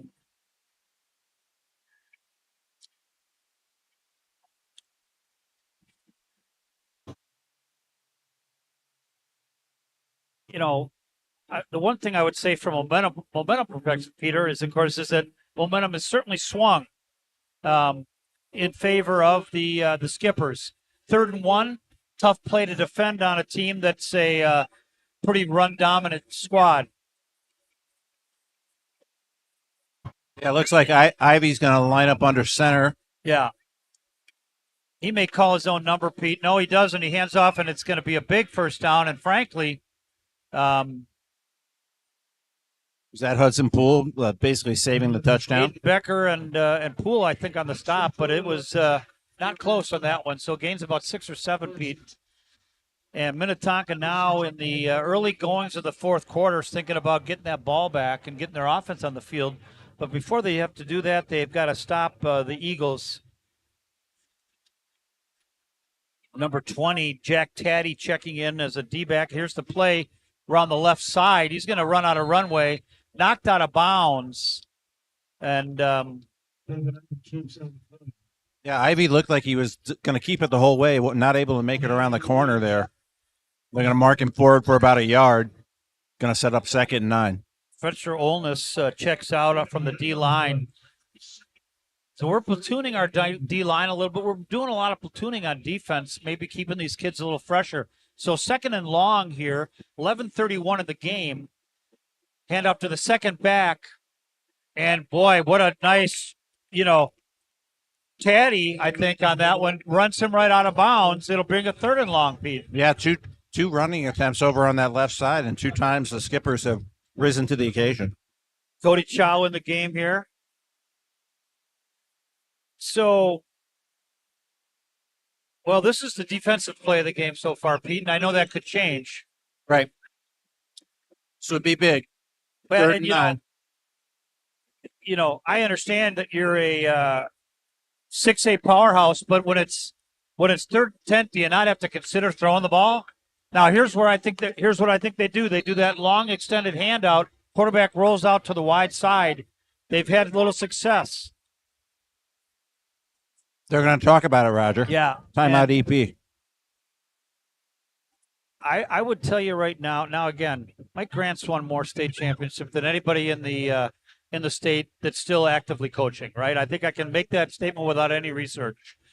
I bet he's a little bit surprised. When you are up 21-zip at half, and then in the beginning of the fourth quarter, you find yourself only up 21-14, and the kids aren't used to. If you look at their scores, Pete. A lot of close games for them, right? Exactly right, Peter. Here's EP's.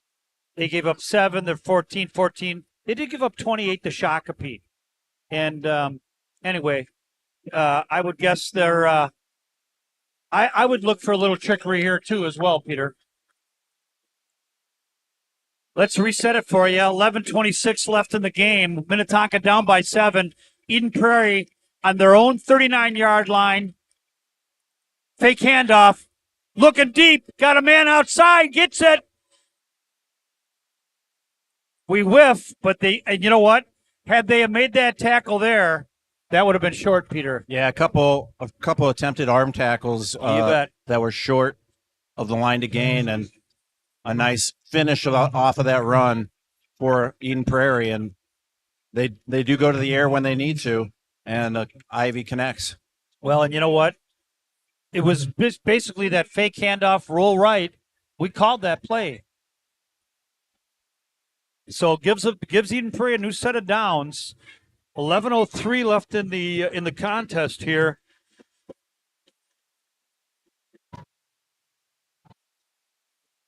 This is Rumpf. He gets hit pretty hard. He gains about 4.5. And a Minnetonka skipper getting up a little slow. Chew on the tackle. And 21, Hudson Poole kind of shaken up a little bit on that play. Well, they do wind the clock here, so 10:46 and counting in this contest. Second down and 7? 6? Yeah, I caught a long 6. Ivy under center. Hands off to the second man. And this time, tell you what, 33 is a good athlete. Rumpf runs hard. There was 2 guys on him. But nonetheless, he gains a couple. Yeah, they give Larson credit. Again, one of the captains called his name a handful of times tonight on making some nice tackles, and he was credited with that one. Well, again, now here at 3rd and 4, Pete, you can run or pass, kind of, right? And I guess what I'd tell you is I think we're in 2-down territory here, where if they come up short here, they'll go for it on 4th down, guaranteed. Now we got a timeout, maybe.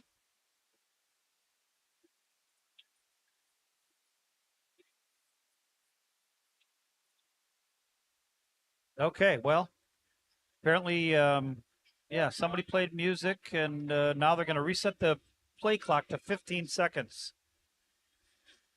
Doesn't really affect, now they're winding, and that clock should be starting. They have one wide receiver to the right, handoff to Rumpf, and he's going to have the first down and a little bit more.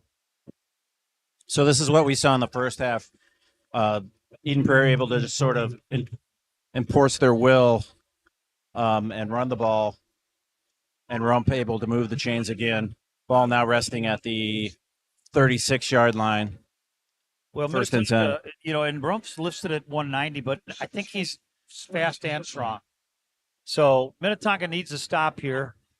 This Ivy keeper on this one. And he's not getting. He gets to the line of scrimmage, and that's about it. But I almost could have had him for a loss of 5 or 6, Pete, which was really what you need at this point. Yeah, you're right. It's 4-down territory. You know they're going to use 4 downs every time. So even though it says 2nd down, they've still got 3 downs left to get these 11 yards. And no, don't know what their place kicker's like, but certainly 3 points would really be a big problem. Second back through, right up the middle. Pool, first one there.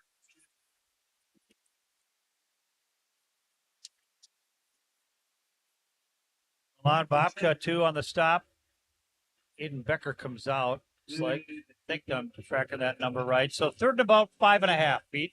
Yeah, that was Liam Burt on the carry there. He's got a handful of carries. Now he's lining up sort of in the H-back position. Snap taken.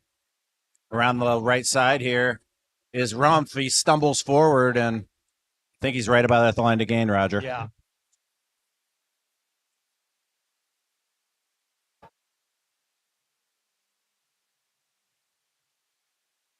So it does set up a 4th down.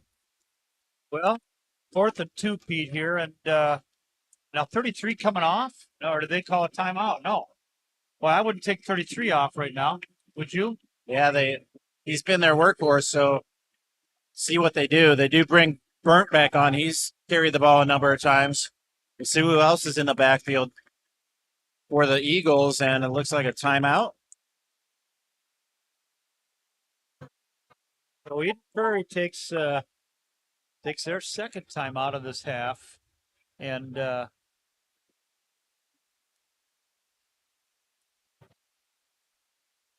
so that Sean Conrad.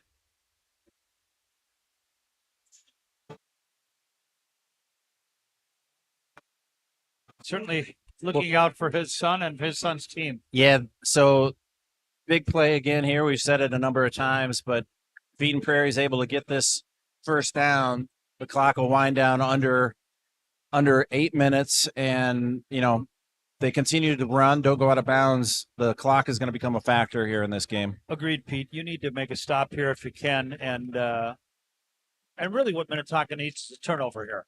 You need to somehow strip the ball and get the ball back to your offense and try to get into a position where you can tie the game. So 4th and 2. Now, I cannot imagine that they're going to get cute on this play and do anything other than run. Ivy under center, 2 backs, hands off to the 2nd back, 1st down and a lot more, Peter. Yeah, that play has been effective all night, and they pick up a big chunk of yards. They only needed 2, and it does set up a 1st down for the Eagles. Peterson on the stop, but not before he gets probably 7-8 yards. Yeah, that was Hedlund on the carry, number 6. Again, they've used at least 4 different running backs tonight. Rumpf coming back on now, number 3, as Ivy went to the sideline to get the play, trotting back into the huddle. So we tick down under 7:30 to go. First down, ball's on the 17-yard line. Eden Prairie in the red zone here, trying to put a little exclamation inside counter left side. Big problem, of course, is when you're playing a team that's ground control, they're chunking up all kinds of clock time. Yeah. That was Burnt on the carry there. Aiden Becker checking back in for the Skippers, the D lineman. And you'll see Eden Prairie now start to milk the clock. There's 24 seconds on the play clock, and they're going to probably going to kind of run this thing down. Skippers trail 21-14, 2nd down. One wide out. Ivy hands off 2nd back. Rumpf, nice stop there. Boy, I got to get the number. That was a tremendous tackle. And 92, Aiden Becker. God, Becker on it. That's a big stop for Becker. Yeah, He's a junior. absolutely.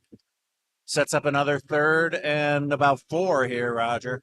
Yeah, but here's the problem, Pete. They're on the 11-yard line. You got to find a way to come out of this series with no points. And 3 certainly better than 7. Here we go. Ivy under center. Offset, handoff wide. And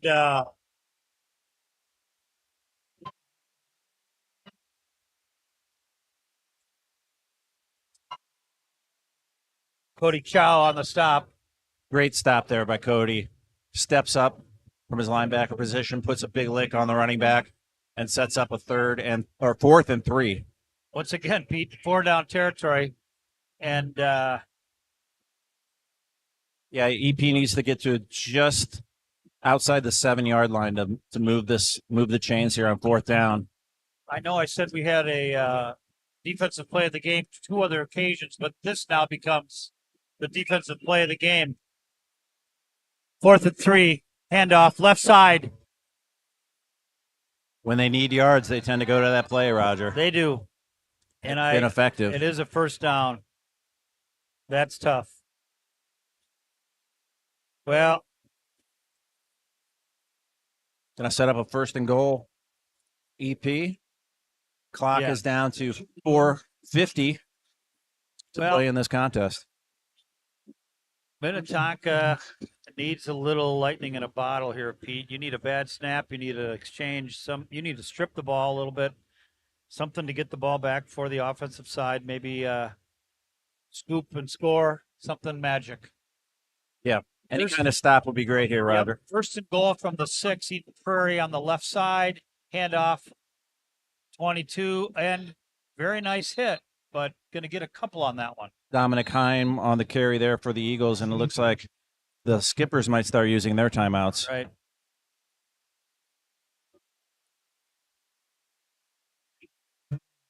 Audio issue there. Yeah. 4 minutes, 15 seconds to go. I believe that was a skipper timeout. I do too, Pete. Our scoreboard operator, I don't think we'd use one this half. Shows us having 2 left. They have 1 left, but Eden Prairie has 1 left. Now, at this point, I guess it's just at the 5-yard line, right? Now you might settle for, if you could stop them and convert it to 3, but Mike Grant typically isn't a guy that's going to settle for a field goal. Yeah, I would agree. The 5. This deep, I feel like they've gone for it on 4th down this entire drive. I don't see why they'd stop. No.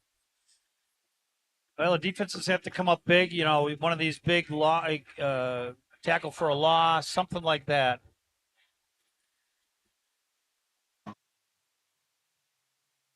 So both teams huddling up on their sidelines.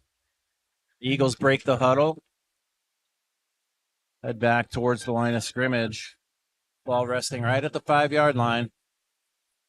2nd and goal. And a 1-touchdown lead for the Eagles, 21-14. Well, I think who's in there?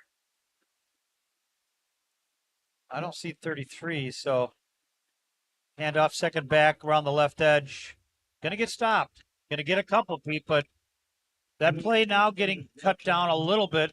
Frankly, they do better running between the tackles than running the outside. Yeah, I would agree. That one they strung out a little bit better. The skipper is able to defend it, and the ball gets inside the 5-yard line, but only about a 1-yard gain. We've got a clock issue as they want to reset it to a certain number, I believe. 409 versus 406, so they either see something that we didn't, or the clock keeper ran it down after the play was called, after the timeout was called. So Minnetonka uses up 2 of their timeouts, 1 left. Each team has 1 left. It's 3rd and goal. The ball is on the 4-yard line, and big play coming up. Well, I like what Coach Esch is doing. He's going to conserve as much time in this game as he can, use his 3 timeouts right here, and at least have some time when his team gets the ball back. Right on.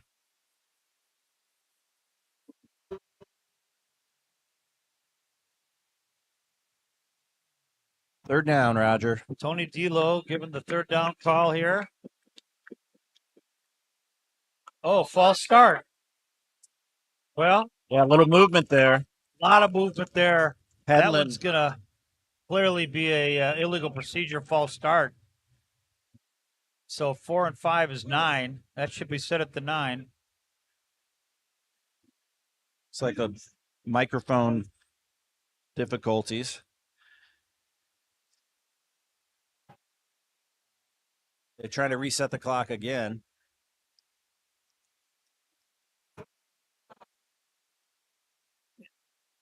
So the clock should not have started because the whistle Dead ball was before. play, Pete. Yep. Yeah. So good for them to catch that. Yeah. So that means it's a quick clock operator, right? You got to wait till the ball's in play. Okay. So now a little different situation. It's 3rd and goal from the 9-yard line. Handoff, right side. Well, he's not going to get there, but he sure got a lot of the yards back, Peter. Touchdown saving tackle from Caleb Hanger, number 11, stepping up. I think Minnetonka called another time. Yeah, they called their last time out, and they're going to come to the sidelines and talk about, well, this will be one of the bigger 4th down plays in most high school players' careers. I think I might have misidentified the tackle. I believe it was 17 Hunter Peterson, senior linebacker, stepping up. Getting the job done, but not before a nice gain. Well, So picks up about 7 yards. I was going to say, picked up, it's on the 2. We had 9-yard line, so he picked up 7 yards on a little off tackle play, and therein lies the quality of the Eden Prairie offense, right? You pick up 5 and 7 on a crack. So Coach Ash figuring if we stop him here, he's got to have as much time as possible to drive 99 yards. That's right. And if we don't stop him here, we've got to get the ball back and score twice. And I guess, you know what? 21 plays. 21 play drive. Yeah, and they've gone for it on 4th down at least 3 times. So I'm next to the coaches in the booth tonight, and they're sharing with me. This is a 21 play drive. Now, I would send the house and risk that they throw the ball, Pete. Here it is, 4th down, 2-yard line. Right side, touchdown, almost untouched. So that can really make your life hard.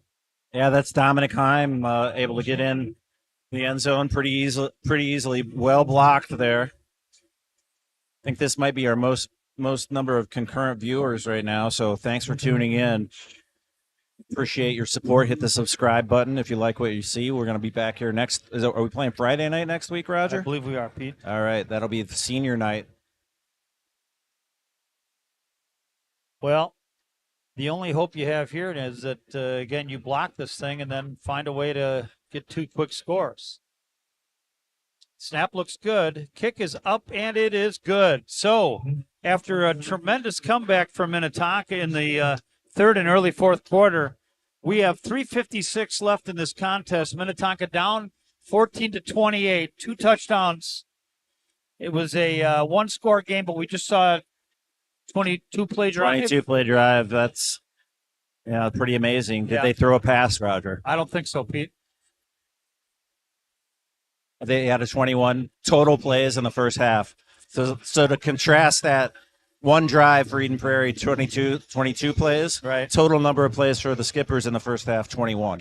Well, that's ground control. That's time killing, and that's what good football teams do. And we can't say anything bad about Eden Prairie. They're ranked number 1 in the state for a reason.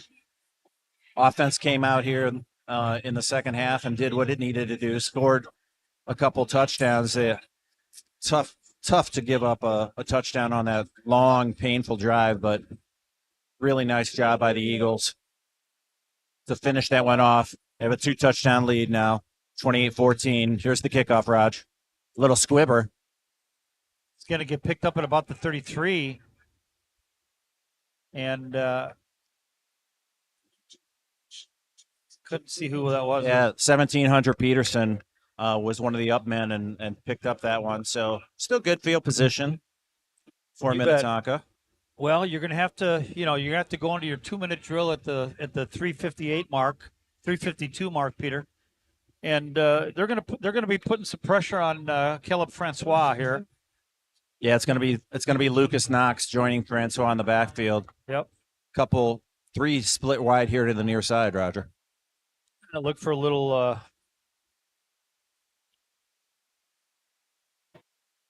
Didn't cross the plane there. Looked like a eagle jump, but not enough to get a flag. Harrison, Thompson, and Richardson all lined up in a formation here on the right that side, was- and now now some we movement. jumped, I think, Peter. I agree.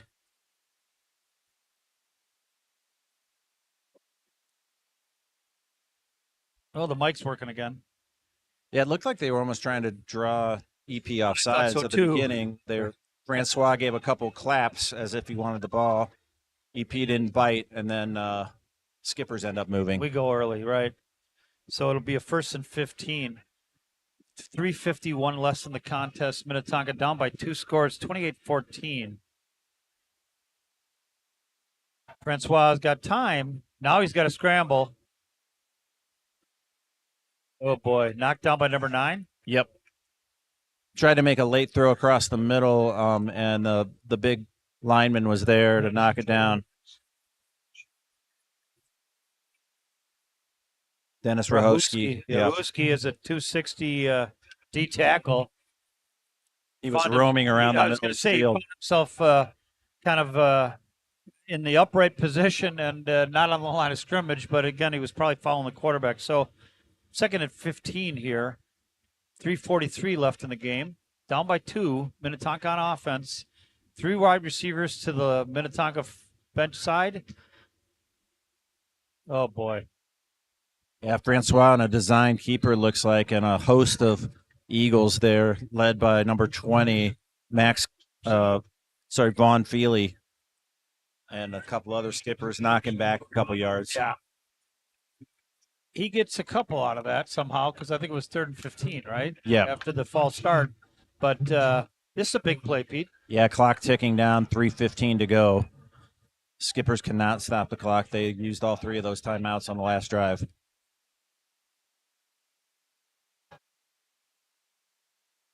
Francois is going to throw it. Interception. That's trade done with the interception. Flag on the play. Now, typically that flag is in the spot where holding is, but we'll see. Oh. Well. So a post-possession call after the interception, Right. There was another personal foul. So that's at least 3 tonight against Eden Prairie. Yeah, a lot of personal fouls by the Eagles tonight. For a well-coached team, that's sort of uncharacteristic. Yeah, I think after an interception, you get a lot of guys thinking they're going to block, the offensive players, and I think that was the case here. Okay. Somebody just went after Knox a little bit too hard. When he was he away from the play? Yeah. Yeah. Well, see, and that's the old unsportsmanlike conduct. I see Mark Thurbush, the co-area director for the youth football program, who was honored tonight at halftime or at pregame on the salute to our veterans. So 1st down, Eden Prairie got the ball.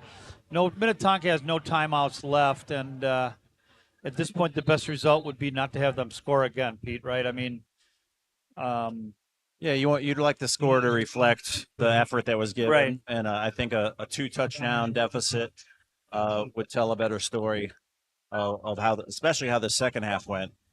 Right. Skippers really they scored twice in a row. Yeah, in the quick, 3rd quarter. And, came back, didn't give up at half, which is it's really important, I think, for the morale and the momentum of their balance of their season, is that they came out at halftime and said, hey, we're not done yet. And Eden Prairie a little bit too much tonight. And nice run there by Headland. Picks up a big chunk of yardage, moves it to about the 31-yard line, and the Skipper's going to be another 1st down. Clock continues to run. 2 minutes and 14 seconds left to go in this contest. I've not known the opposing coaching staff to take their foot off the gas with 2-touchdown lead with a couple minutes left. So we'll see what they. Yeah, I don't expect much razzle dazzle or flash, but they're going to keep pounding the ball. You bet. If they can make that score look better to increase clearly they're going to be a 1 seed at the end of the year here. Boy, really tough run there. Yeah, took 3 skippers to get him down eventually. Well, and I think that the back that I fear the most is number 33, which is Rump, right? Yeah, He's an all around 6', 190-pound running back that's got decent speed. We got 126 left in the game. it's probably only a couple more plays here. There's a 40-second play clock. If they don't stop the clock, this probably could be the last set of downs. Yep. Well, you need to get the ball back and create some magic right up the middle there. And 31 from Minnetonka on the stop, which is Caleb Taylor, along with nice, good finish tackle by Taylor on Headland. Hawken Headland, he's had a number of carries tonight. He's a senior, 5'10", 190 pounds as well. a lot of platooning. 96 coming out. This is Milan coming out, and then Bennett Gunderson coming in. So 39 seconds left in this contest. It looks like it's going to be an Eden. In fact, Eden Prairie is kind of content to take a knee here, Pete, which that'll be the last play of the game. That's all they needed to do. There's under 40 seconds left in the game. They'll tick it off. Celebration time on the opposing sidelines as teams are going to line up and shake hands. What's your takeaway from this one, Roger? Well, Pete, Minnetonka got down early and got down big on a couple of bad kind of drives that never really developed into any points for us. Had a fumble. Didn't take advantage of a fumble by Eden Prairie in the beginning goings of the game, but came back in the third quarter and the early fourth, scored 2 consecutive touchdowns. So I think your takeaway is Minnetonka can play with the big boys. They just ran out of quarters here, Pete. Yep, I would agree. They lost the turnover battle 2-1 after that interception. Both teams fumbled on their opening drive, so you don't want to do that against a really good team. You gotta take care of the ball. You do. And that stopped that final drive for Minnetonka. But nonetheless, good effort for the Skippers. They moved to 5-1. EP moves to 6-0, and we're back here next Friday. Yep, we're taking. And I guess I was corrected. I wasn't sure of Buffalo's score, but apparently they're 4-1, and that could be a good contest for us. So Friday the 13th, Pete, come back here next week. Come to the game. We'll be on the air. On behalf of Pete, Grant, and Henry, this has been a Minnetonka broadcast. Thanks for joining us, and drive safely and enjoy your maybe you're taking Friday off and it's a long weekend for you. Good night, everybody, from Iron Center, where your final score, Minnetonka 14, Eden Prairie 28. Good night.